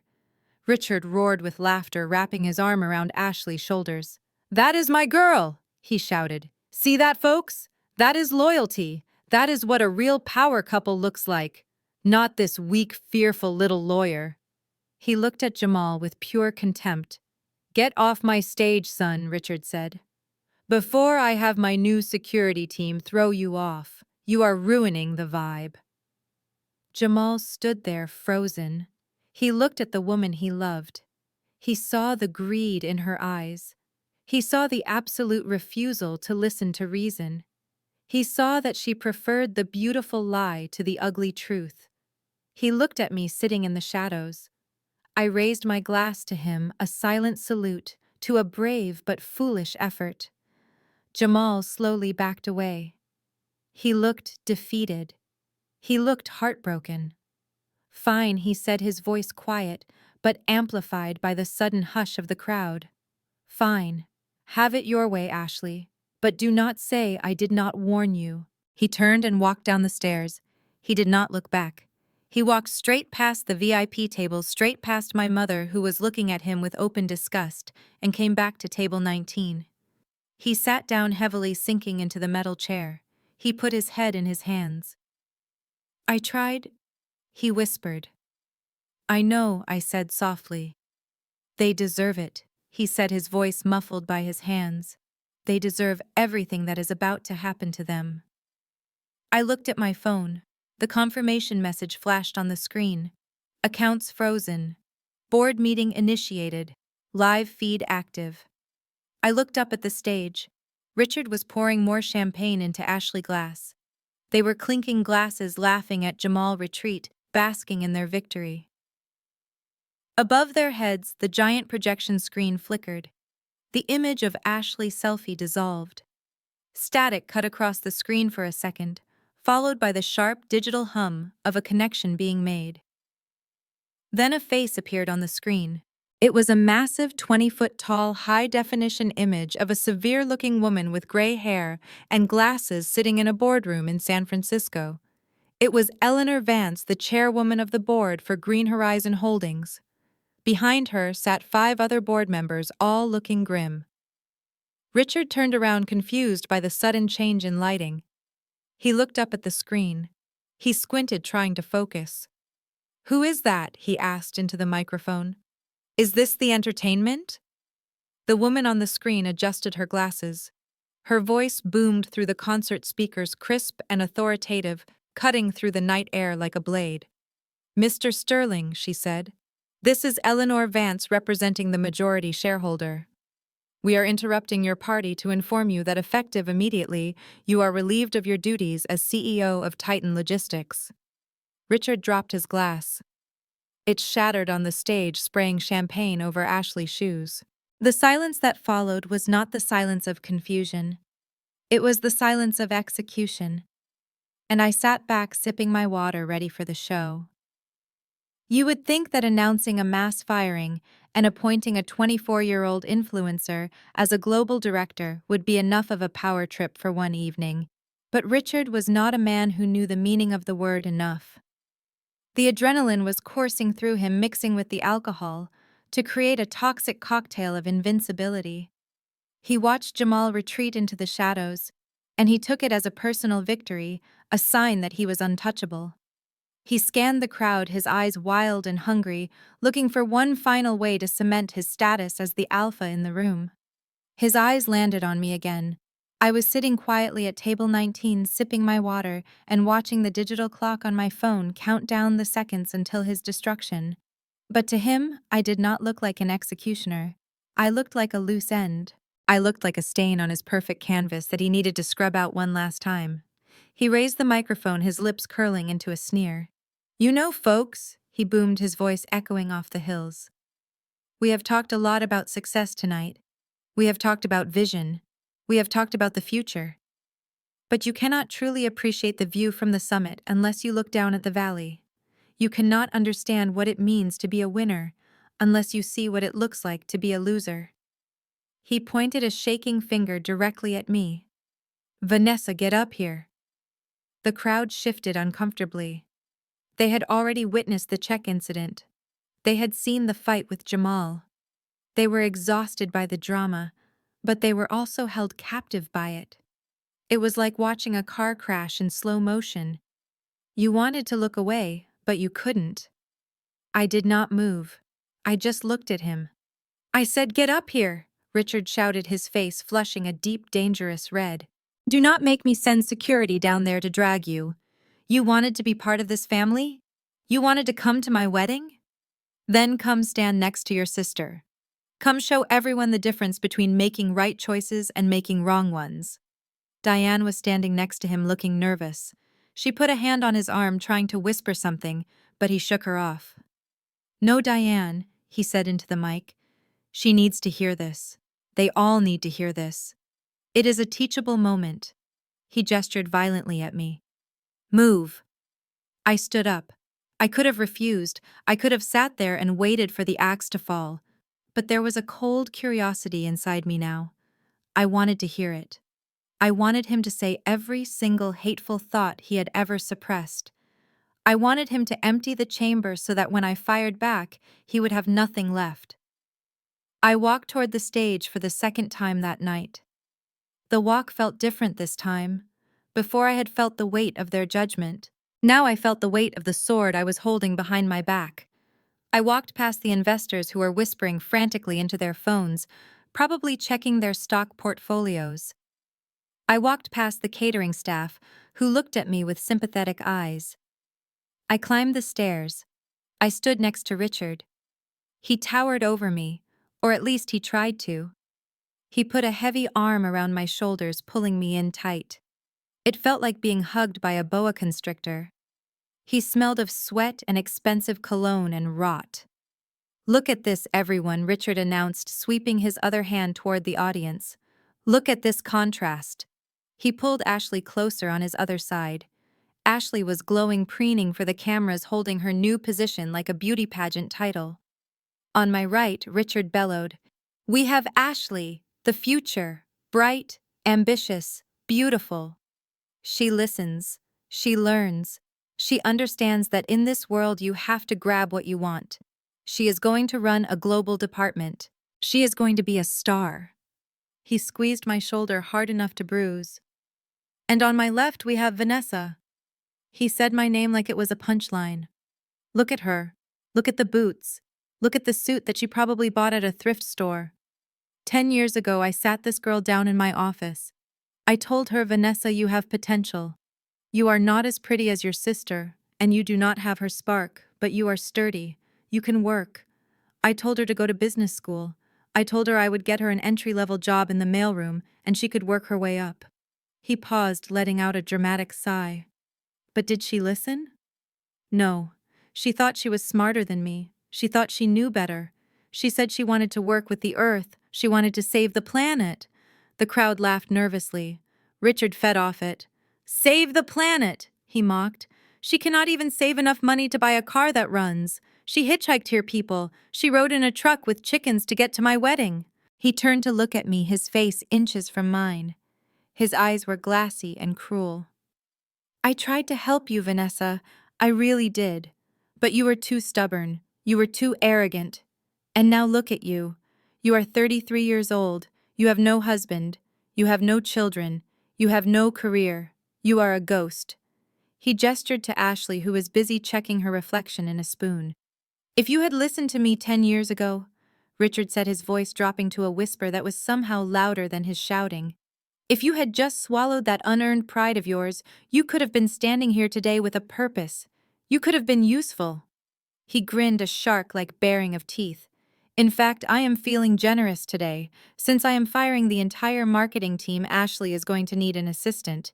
She is going to need someone to fetch her coffee, someone to carry her bags, someone to schedule her appointments." He looked at the crowd, eyes gleaming. "What do you think, folks? Should we give Vanessa a job? Should we let her be Ashley's secretary? It pays minimum wage, which is probably double what she makes digging up carrots." Ashley clapped her hands delightedly. "Oh my God, yes! Daddy, that is a genius idea. I need an assistant. And she is already used to getting dirty, so she can clean up after my photo shoots." She turned to me, her eyes bright with malice. "What do you say, Nessa? Do you want to work for me? I promise I will be a good boss. I will even let you take home the leftover catering from our meetings." The humiliation was absolute. It was designed to break me. It was designed to strip away every layer of dignity I had left. He wanted me to cry. He wanted me to beg. He wanted me to thank him for the scraps from his table. I stood there feeling the heat of the stage lights on my face. I looked at the man who had tormented my teenage years. I looked at the sister who had turned cruelty into a sport. I did not look down. Not look. I did not cry.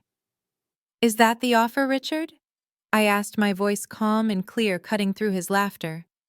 "You want me to fetch coffee for the sister who has never worked a day in her life? It is the best offer you are ever going to get." Richard sneered. "Take it or leave it. But if you leave it, do not ever come knocking on my door again. When you are starving, when you lose that little dirt patch you call a farm, do not call your mother. Because we are done carrying you." Diane rushed forward then. She pushed past Ashley and grabbed my hand. Her palms were sweaty. She looked terrified, but not for me. She was terrified that I was going to say something that would ruin the mood Richard had created. She needed to smooth the edges. She needed to make this acceptable. She turned to the crowd, a strained, apologetic smile on her face. "Please forgive her, everyone," Diane said, her voice trembling. "Vanessa is a little slow. She has always been a bit socially awkward. She does not mean to be ungrateful. She is just overwhelmed. She squeezed my hand hard, digging her nails into my palm. She is not used to standing next to successful people. She continued looking at the guests as if sharing a burden. She is not used to this caliber of company. The farm life. It is very isolating. She forgets her manners. She forgets her place. She turned to me, her eyes pleading. Just say thank you, Vanessa. Say thank you to Richard for the offer. It is a good job. It is a steady paycheck. You can move into a small apartment nearby. You can start over. Please, just do this for me. Don't embarrass me anymore. I looked at my mother. I looked at the woman who had birthed me. She was apologizing for my existence. She was telling 300 strangers that I was slow, that I was socially inept, that I was broken. She was doing it to protect her husband's ego. She was doing it to protect her new life. She was not my mother. She was just a woman standing next to a monster hoping he would not eat her next. I pulled my hand away from hers. It was a gentle movement, but it felt like severing a limb. I am not overwhelmed. Mother, I said, my voice steady, and I am not slow. I am just waiting. Waiting? Richard laughed. Waiting for what? For a handout? For a miracle? I looked at him. I looked at the digital clock on the wall of the garden house visible over his shoulder. The time was exactly 7 p.m. I am waiting for the market to close in Tokyo, I said. Richard frowned. What? And I am waiting for the email that just hit your inbox. I pointed to his pocket. Richard looked confused. He reached into his pocket and pulled out his phone. He stared at the screen. He frowned deeper. He tapped the glass. What is this? He muttered. Why is my screen locked? Why is there a red banner? He looked up at me. What did you do? He demanded. I took a step back. I smoothed my jacket. I looked at Jamal, who was standing by table 19 holding his breath. I did not do anything, Richard, I said. The board of directors did. And that was when the screen behind us flickered to life. That was when the face of Eleanor Vance appeared looming over the wedding like a judge from on high. That was when the music stopped and the real party began. The face on the screen loomed over the garden like a deity of corporate vengeance. Eleanor Vance, a woman who terrified Wall Street bankers with a single raised eyebrow, looked down at Richard Sterling with the kind of dispassionate judgment reserved for insects. Richard was trembling. The champagne soaked into his shoes, but he didn't seem to notice. He stared at the screen, blinking rapidly, his mouth opening and closing like a fish on a dock. Who is this? Richard stammered, his voice picking up on the microphone he was still clutching. What is this? Is this some kind of sick joke? Get this off the screen. Where is the AV guy? Cut the feed.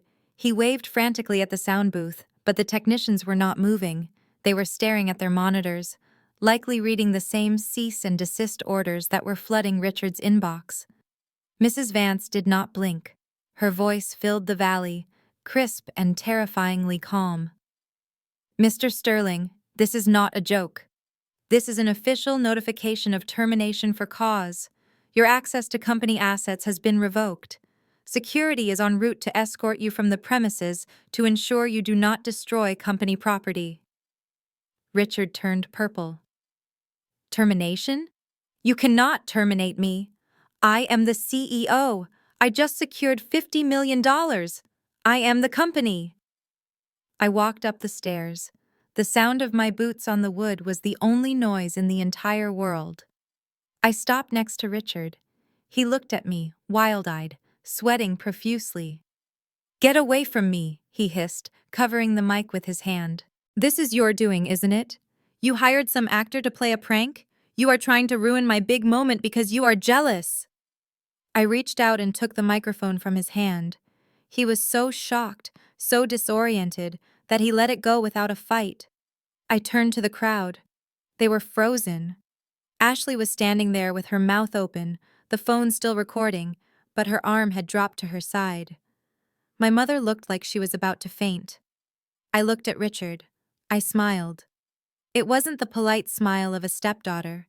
It was the smile of a shark who just smelled blood in the water.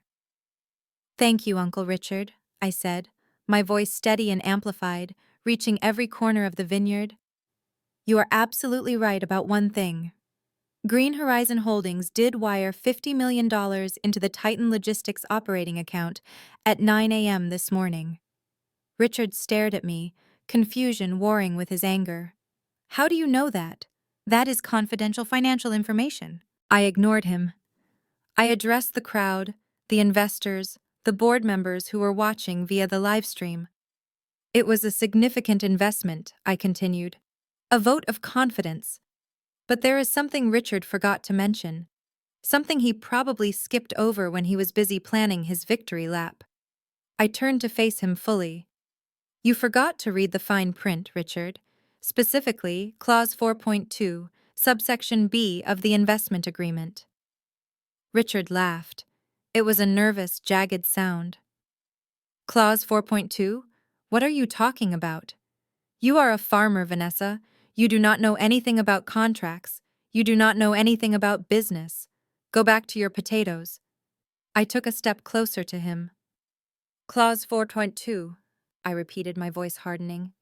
It states that the lead investor retains the absolute right to remove executive leadership immediately and without severance if said leadership is found to be engaging in behavior that is unethical, fiscally irresponsible, or damaging to the company's reputation. I gestured to the lavish wedding, the champagne soaking the stage, the terrified staff. Announcing mass firings at a wedding? Appointing your unqualified stepdaughter to a C-suite position while drunk? Publicly insulting shareholders? I shook my head. That is what we in the business call a breach of contract, Richard. Richard sneered, his arrogance trying to claw its way back to the surface. We? Who is we? You are quoting legal jargon you found on Google. You do not know what you are saying. You are nobody. You are a girl who plays in the dirt. You think you can come up here and lecture me about contracts? I have been in business for 30 years. I built this company. You bankrupted this company, I corrected him. Titan was insolvent 3 weeks ago. That is why you needed the money. That is why you took the deal without negotiating. You were desperate. Liar, he screamed. I am a visionary, and Green Horizon knows it. That is why they gave me the money. They trust me. I looked at him with genuine pity. It was sad, really, to see a man so consumed by his own delusion that he couldn't see the axe falling until it severed his neck. They do not trust you, Richard, I said softly. They own you. And the reason I know about the contract, the reason I know about Clause 4.2, isn't because I Googled it. I paused. I let the silence build. I let the tension stretch until it was almost unbearable. I know what the contract says because I wrote it. Richard blinked. He shook his head like a dog trying to get water out of its ears. What? I wrote the contract, Richard, and I signed it. He laughed again, but this time it sounded like a sob. You signed it? You? You are insane. You are hallucinating. The contract was signed by VK, a billionaire investor. A ghost, not a farm girl in muddy boots. I reached into my jacket pocket. I pulled out a pen. It wasn't just any pen. It was a Mont Blanc, heavy and black. I clicked it open. VK, I said. Vanessa King. I watched the realization hit him. It started in his eyes, a widening of pupils, a flicker of absolute terror. Then it moved to his mouth, his jaw going slack. Then his knees. He actually wobbled. No, he whispered. No. That is impossible. You are poor. You hitchhiked here. You have nothing. I have everything, I said. I have the farm my father left me, which turned out to be sitting on one of the most valuable aquifers in the state and holding the patents for drought-resistant crops that are currently licensing in 12 countries. I leveraged that to build Green Horizon. I took a step forward, forcing him to take a step back. I am not the poor relation, Richard. I am the bank. I am the one who saved your company this morning. And I am the one who is destroying you tonight. I turned to the screen where Eleanor Vance was still watching, her face impassive. Eleanor, I said, please confirm for Mr. Sterling who authorized the wire transfer this morning. Eleanor's voice boomed through the speakers. The transfer was authorized by Vanessa King, majority shareholder and CEO of Green Horizon Holdings. The crowd erupted. It wasn't applause, it wasn't laughter. It was a chaotic explosion of gasps, shouts, and the sound of 300 people realizing they had been betting on the wrong horse. Diane let out a wail that sounded like a wounded animal. She collapsed onto a chair, her face buried in her hands. Ashley dropped her phone. It cracked on the stage floor, but she didn't even look at it. She was staring at me like I was an alien who had just ripped off a human skin suit. Richard looked at me. He looked at the check lying in the dirt where he had kicked it. He looked at his wife sobbing. He looked at the security guards who were now climbing the stairs onto the stage. He looked small. He looked old. But, he stammered, but, we are family. Vanessa. We are family. You wouldn't do this to family. I looked at him cold and unmoving. You told me 10 minutes ago that I was a stain on the scenery, I reminded him. You told me I was a loser. You told me I belonged by the toilets. I leaned in close, my voice a whisper that the microphone carried to the entire valley. You were right about one thing, Richard. Business is about vision. And my vision for this company? It does not include you. I motioned to the security guards. Get him out of here. Richard tried to protest. He tried to puff out his chest one last time, but the guards didn't care about his tuxedo or his Rolex. They grabbed him by the arms, not gently. You can't do this, he screamed as they dragged him toward the stairs. I am the CEO. This is my wedding. Diane, do something. Ooh. But Diane did nothing. She just sat there, weeping into her hands, mourning the death of the lifestyle she had sold her soul to buy. I stood alone on the stage. I looked out at the guests. I looked at Jamal, who was standing on his chair at table 19, clapping slowly, a huge grin on his face. I raised the microphone one last time. I apologize for the interruption, I said to the stunned crowd. Please enjoy the rest of the evening. The bar is still open, but I'm afraid the groom has left the building. I dropped the microphone. It hit the floor with a heavy thud. And then, I walked down the stairs, leaving the wreckage of my family behind me. The silence that followed my declaration was heavy enough to crush lungs, but Richard was not a man who knew when to stay down. He looked at the Mont Blanc pen in my hand, and then he looked at the security guards who were hesitating at the edge of the stage. Panic flared in his eyes hot and bright, but his survival instinct kicked in, twisting his fear into aggression. He lunged for the microphone again, his face contorted into a mask of desperate authority. Security! He screamed, his voice cracking. Get her off my stage! She is trespassing! She is mentally unstable! Do not listen to a word she says! Grab her now! The guards took a step forward, their hands moving to their belts. The crowd gasped a collective intake of breath that sounded like the air being sucked out of the room. Diane was standing up now, her hands clutching her pearls, looking between her husband and her daughter, as if she were watching a train derailment. Ashley was frozen, her mouth slightly open, the phone in her hand recording the floor. I did not move. I did not flinch. I just watched Richard unravel. But before the guards could reach the stairs, a voice cut through the chaos like a gavel strike. Stop. Do not touch her. It was Jamal. He had risen from table 19. He was not the quiet, resigned man who had walked away from his fiancée minutes ago. He stood tall, his shoulders squared, his gray suit suddenly looking like armor. He walked toward the stage not with haste, but with the absolute, unshakable confidence of a man who knows where the bodies are buried. Richard glared at him. Sit down, boy. This does not concern you. It concerns me deeply, Richard. Jamal said, his voice projecting clearly without a microphone. Because I am the attorney of record for the acquisition. I drafted the documents. I vetted the buyer. And I can tell you right now that if your security team lays a single finger on her, this venue will be facing a lawsuit that will bankrupt them before sunrise. He stopped at the base of the stairs, placing himself physically between the guards and me. He looked up at Richard, and for the first time that day, he looked at the man with pity instead of deference. "She is telling the truth," Jamal announced, turning to address the stunned crowd. "The signature on the purchase agreement was VK. We assumed it was a corporate shell or a private trust, but I verified the tax ID this morning. VK stands for Vanessa King." A murmur rippled through the guests. Jamal pointed at me. "She is the sole proprietor of Green Horizon Holdings," he continued. "She owns 65% of Titan Logistics effective at 9 a.m. this morning. She is not trespassing, Richard. She is your boss." Richard shook his head violently, sweat flying from his forehead. "No. No, that is impossible. She is a nobody. She grows vegetables. She does not have $50 million. You are lying.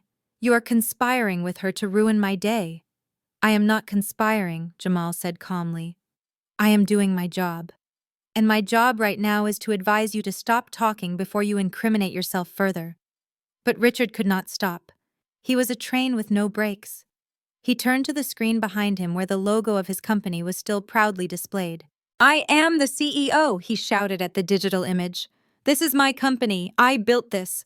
I secured the funding. No farmer is going to take this from me." As if his words were a command, the screen flickered. The Titan Logistics logo dissolved into static. The sound system let out a low digital hum that made everyone cover their ears. The image of Ashley's smiling face, which had been looping on the side screens, vanished. In its place, a grid of video feeds appeared. It was a Zoom call interface magnified to 20 feet high. 6 faces stared out at the wedding guests. They were sitting in offices and boardrooms, their expressions grave and unamused. I recognized them instantly. It was the board of directors of Titan Logistics. In the center frame, larger than the others, sat Eleanor Vance, the chairwoman. She was a woman of iron and ice, wearing a sharp blazer and looking as if she had just stepped out of a war room. The background behind her was the San Francisco skyline. Richard turned slowly to face the screen. His knees actually buckled. "Eleanor," he whispered, the microphone picking up the tremble in his voice. "What is this? We are in the middle of the reception." Mrs. Vance did not blink. Her voice boomed through the high-quality speakers, crisp and terrifyingly loud. "Mr. Sterling," she said, "we apologize for the interruption to your festivities. However, we have just finished an emergency session of the board called by our new majority shareholder." She looked down from the screen, her gaze passing over the terrified guests and landing squarely on Richard. Richard tried to smile, a grotesque baring of teeth. "Eleanor, surely this could have waited until Monday. We are celebrating the new investment." "We are not celebrating," Mrs. Vance cut him off. "We are auditing." Upon the transfer of funds this morning, Ms. King ordered a forensic accounting sweep of the company ledgers. Richard's face went from red to a ghostly white. The glass of champagne he had been holding slipped from his fingers and shattered on the stage floor, but no one reacted to the noise. They were too focused on the giant face of judgment hovering above the altar. The sweep flagged several irregularities. Mrs. Vance continued, her voice devoid of emotion. Specifically, the unauthorized diversion of $300,000 from the operational budget to a shell company registered in your name last week. Funds that appear to have been used to pay for this venue, the catering, and the travel expenses for your family. The crowd gasped. It was a sharp collective sound of shock. People turned to each other, whispering frantically. Embezzlement. He stole the money. He paid for the wedding with company cash. "That is a lie," Richard screamed, pointing at the screen. "That is an accounting error. I can explain. It was a loan. A bridge loan until my bonus cleared." "There is no bonus, Richard," Mrs. Vance said. "Because effective immediately, the board has voted unanimously to terminate your employment as CEO for cause. You are fired, Richard, for embezzlement, fraud, and gross misconduct." She paused, letting the weight of the word fired settle over the vineyard like a shroud. "Security is already at your office clearing out your desk," she added. "And we have notified the authorities regarding the missing funds. I suggest you find yourself a very good lawyer, though I doubt you can afford one now." Richard looked like he had been shot. He slumped against the podium, gripping it to stay upright. He looked at Diane, who was staring at him with a mixture of horror and calculation, her mind likely already racing to figure out if she was liable for his debts. Mrs. Vance shifted her gaze on the screen. She looked at me standing calm and still on the stage. "Ms. King," she said, her tone shifting to one of professional respect. "The board awaits your further instructions. We are ready to proceed with the restructuring you outlined." I looked up at the screen. "Thank you, Eleanor," I said into the dead silence of the garden. "Please ensure the press release goes out within the hour. I want the market to know that Titan is under new ethical management." "Understood," Mrs. Vance said. The screen went black. The connection cut, leaving only the hum of the speakers and the sound of Richard heavy breathing. He looked at me, his eyes wide and vacant. The king was dead. The empire had crumbled in less than 5 minutes. And Jamal, standing at the foot of the stairs, unbuttoned his suit jacket and smiled. "I told you, Richard," he said, his voice carrying easily in the quiet. "You should have listened to the contract. Clause 4.2. It is a real killer." The double doors of the garden house burst open with a violence that made the remaining guests jump. It was not the police yet. It was someone far more concerned with the immediate bottom line. The general manager of Silver Creek Vineyard, a man who had spent the last 6 hours bowing and scraping to Richard, marched up the aisle. He was not bowing anymore. His face was pale and slick with sweat, and he was clutching a wireless credit card terminal like it was a weapon. Mr. Sterling, the manager, shouted, ignoring the decorum of the event. "We have a problem. A major problem." Richard spun around, his eyes unfocused and bloodshot. "What now?" he snapped, his voice cracking. "Can you not see I am in the middle of a crisis? Get out of my face." "I am afraid I cannot do that, sir," the manager said, stepping onto the stage without asking for permission. "My finance department just alerted me. The corporate black card you provided for the final payment, it has been declined." Richard laughed, a hysterical sound that sounded like glass breaking. "Declined. Do not be ridiculous. That card has a $5 million limit. It is a corporate account. Run it again."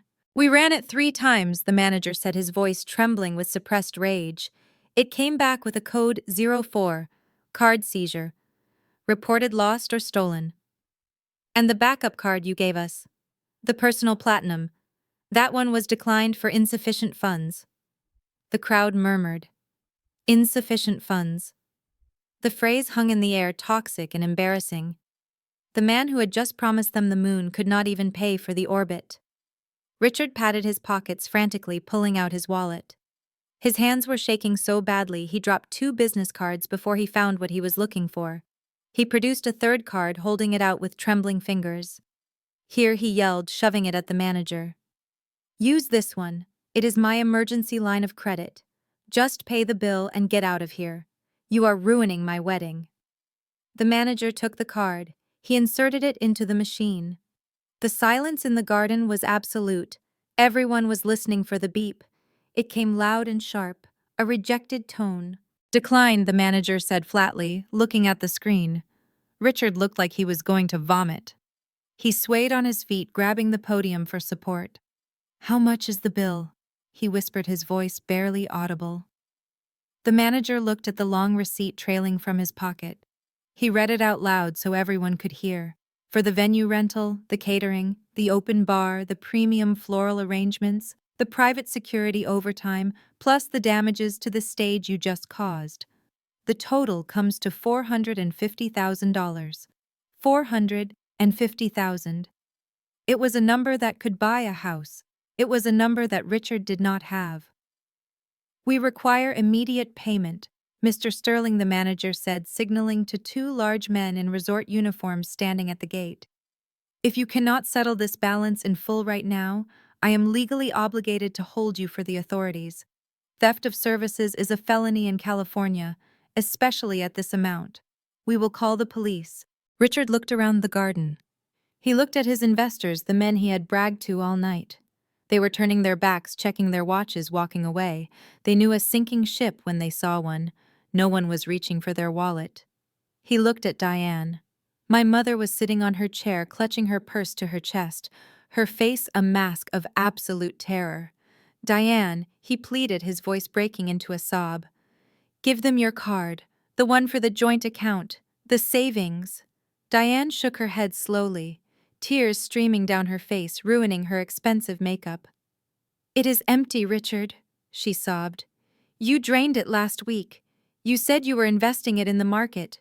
You said it would double by Monday. You took everything. Richard's face crumpled. He realized in that moment that he was entirely alone. He had spent every dime. He had burned every bridge. He had leveraged his future on a lie, and now the bill had come due. Slowly, inevitably, his head turned. He looked past the manager. He looked past the wreckage of his reputation. He looked past his weeping wife and his shell-shocked stepdaughter. He looked at me. I was still standing on the stage, holding the Mont Blanc pen. I looked calm. I looked wealthy. I looked like the only person in the valley who could write a check for $500,000 without blinking. His eyes locked onto mine. There was no arrogance left, no sneer, no lectures about success or dirt or poverty, just raw, naked terror. He looked at me like a drowning man looks at a lifeboat. He opened his mouth, but no sound came out. He just stared, begging silently, hoping that the stepdaughter he had called a loser would have mercy on him. I looked back at him. I saw the man who had mocked my father. I saw the man who had humiliated me for 15 years. I saw the man who had just tried to hire me as a servant for my sister. I reached into my pocket. Richard's eyes widened with hope. He took a half step toward me. He thought I was reaching for my checkbook. He thought I was going to save him because that is what family does, right? I pulled out my sunglasses. I put them on, shielding my eyes from the dying sun. I turned to the manager. I believe you should call the police, I said, my voice cool and detached. Mr. Sterling seems to be out of options, and I am afraid I do not carry cash for people who owe me money. And with that, I walked past him, leaving him to the wolves he had invited to his own dinner. The sirens were getting louder, a wailing chorus that signaled the end of the party and the beginning of the legal nightmare. The resort manager was shouting into his radio, coordinating with the police who were pulling up to the main gate. Richard was slumped against a pillar, hyperventilating, his eyes fixed on the ground as if hoping it would open up and swallow him whole. Diane looked at him. She looked at the man she had bet her entire life on. She saw the sweat dripping down his face, the terror in his eyes, the absolute ruin that surrounded him. And in that moment, the love she claimed to have for him evaporated, replaced by the cold, hard instinct of a parasite realizing its host was dying. She spun around. Her eyes locked on me. I was standing near the edge of the stage, adjusting my cuffs, watching the chaos with the detached interest of an investor watching a market correction. Diane ran to me. She moved faster than I had seen her move in 20 years, stumbling in her champagne-colored gown, her heels sinking into the grass. She reached out and grabbed my hands, clutching them to her chest. Her palms were clammy and shaking. "Vanessa, baby," she gasped, her voice trembling with a frantic, terrifying sweetness. "Vanessa, look at you. Look at what you have done. You are so powerful. You really showed him, didn't you?"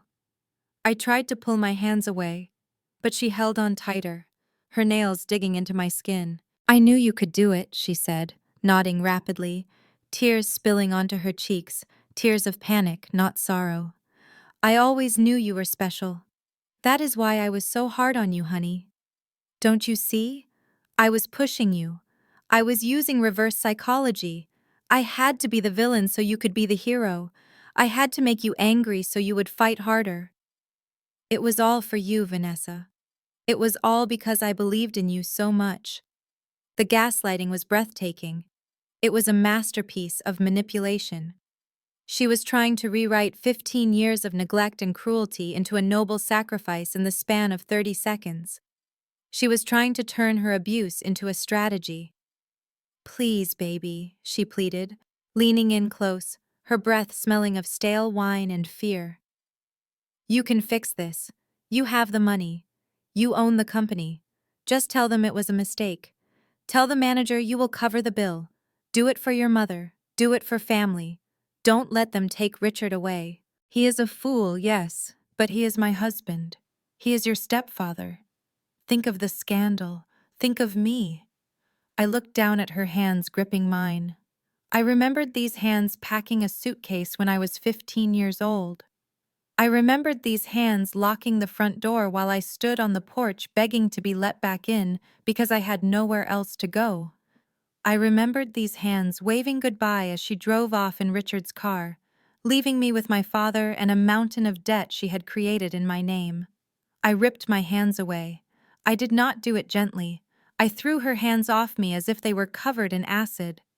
She stumbled back, looking shocked by the physical rejection. "Stop it," I said, my voice low and vibrating with a rage I had kept cold for half a lifetime. "Just stop. Do not insult my intelligence, Diane."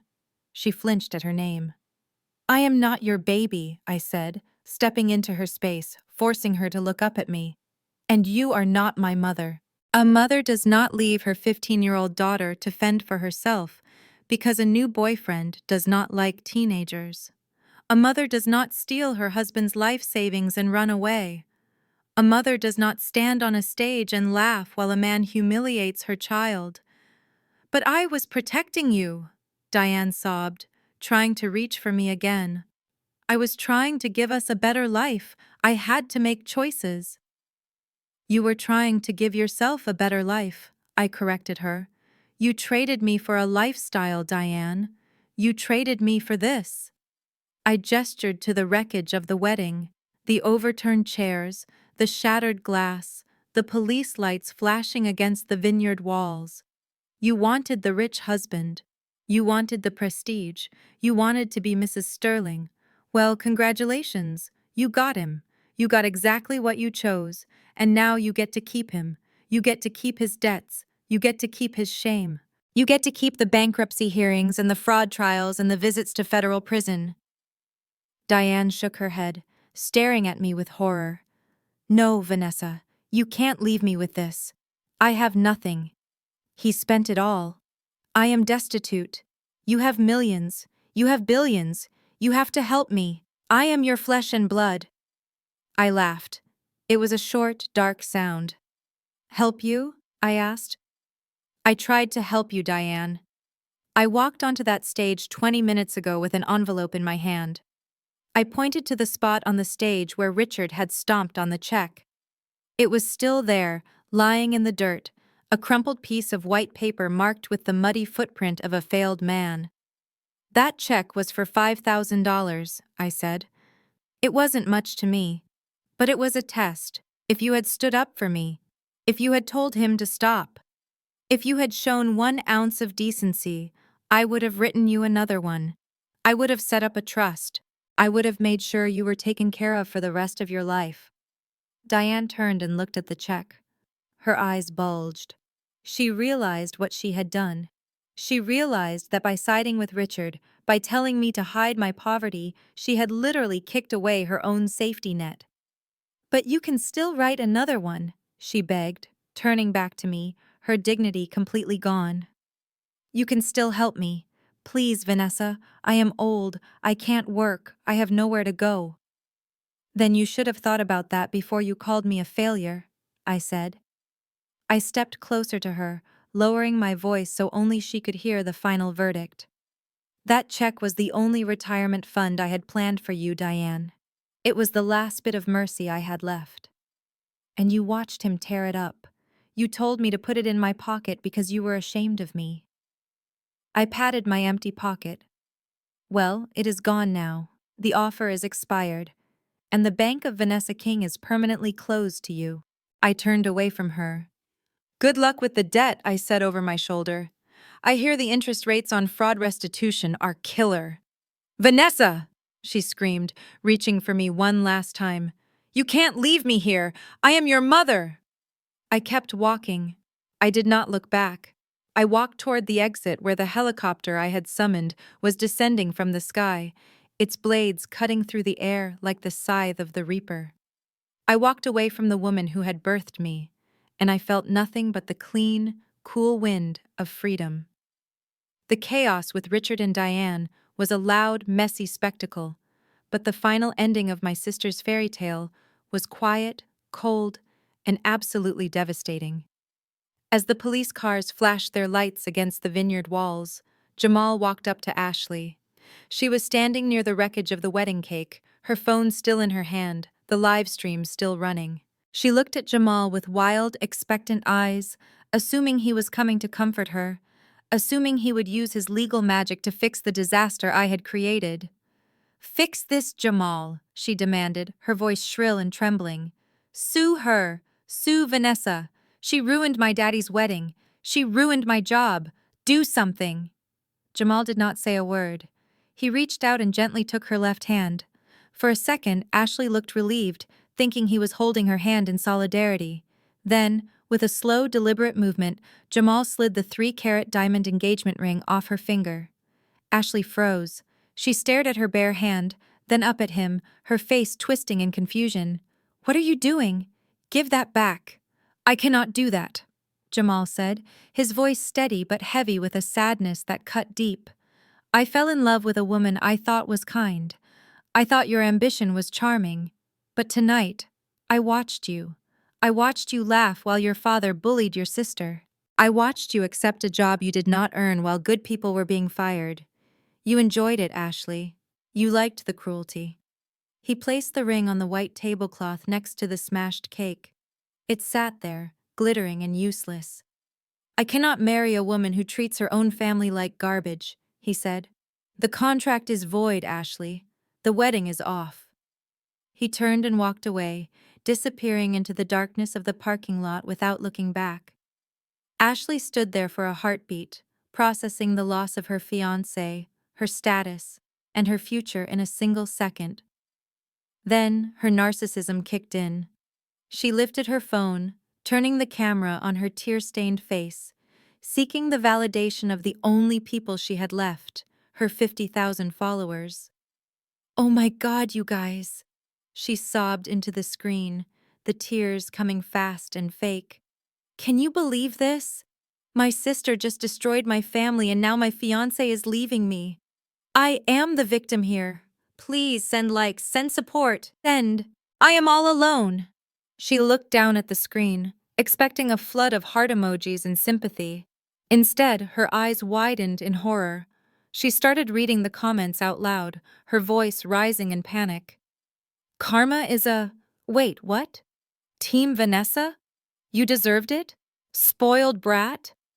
She swiped frantically, trying to delete the comments, but they were coming too fast. The internet had watched the entire reception. They had seen Richard's arrogance. They had heard my speech, and they had turned on her. "Why are you saying these things?" she screamed at the phone. "Stop it! I am the good guy! She is the villain!" One comment must have hit home because she shrieked, a primal sound of frustration, and threw her phone onto the gravel. It shattered, the screen going black, cutting off her lifeline to the world. She sank to her knees in her ruined pink dress, sobbing into the silence of an empty garden, realizing that for the first time in her life, no one was watching and no one cared. I walked past the rows of empty white chairs, my boots crunching softly on the gravel path. Behind me, the garden was a symphony of destruction, but I did not turn around. The cool evening air felt like a baptism washing away 15 years of dirt and disappointment. I pulled my phone from my pocket and checked the notification. ETA 1 minute. A low thrumming sound began to vibrate in my chest, growing louder with every step. The guests who were still lingering in shock by the valet stand looked up at the sky. A sleek black helicopter banked over the vineyard hills, its searchlight cutting through the twilight before landing gracefully on the far end of the lawn, flattening the grass where Richard had planned to take his sunset photos. I had called it in 10 minutes ago. After hitchhiking here in a truck that smelled of fertilizer, I decided I deserved an upgrade for the trip home. The pilot opened the door, the rotors whipping my hair around my face. I climbed inside, buckling the harness with a satisfying click. As we lifted off, I looked down through the glass one last time. The scene below was a perfect, tragic painting. Police lights flashed red and blue against the white wedding decor. I saw Richard being pressed against a patrol car, an officer reading him his rights while he screamed at the sky. I saw Diane chasing after them, tripping in her gown, wailing for the husband she had sold her daughter to buy. And in the center of it all, sitting in the ruins of the reception, was Ashley. She was slumped on the ground next to the overturned wedding cake, frosting smeared on her pink dress, completely alone. I put on the noise-canceling headset, and the chaos of the world below vanished, replaced by the steady, powerful hum of the engine. I leaned back and watched the vineyard shrink until it was nothing but a small, dark patch of earth. They had told me I belonged in the dirt. They were wrong. I belonged in the sky. The most profound lesson from my journey isn't just about the satisfaction of a well-timed revenge. It is about the quiet, unshakable power of knowing your own worth when the world refuses to see it.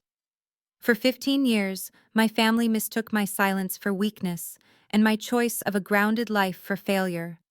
They believed that success only looked like Italian suits, champagne towers, and loud proclamations of power.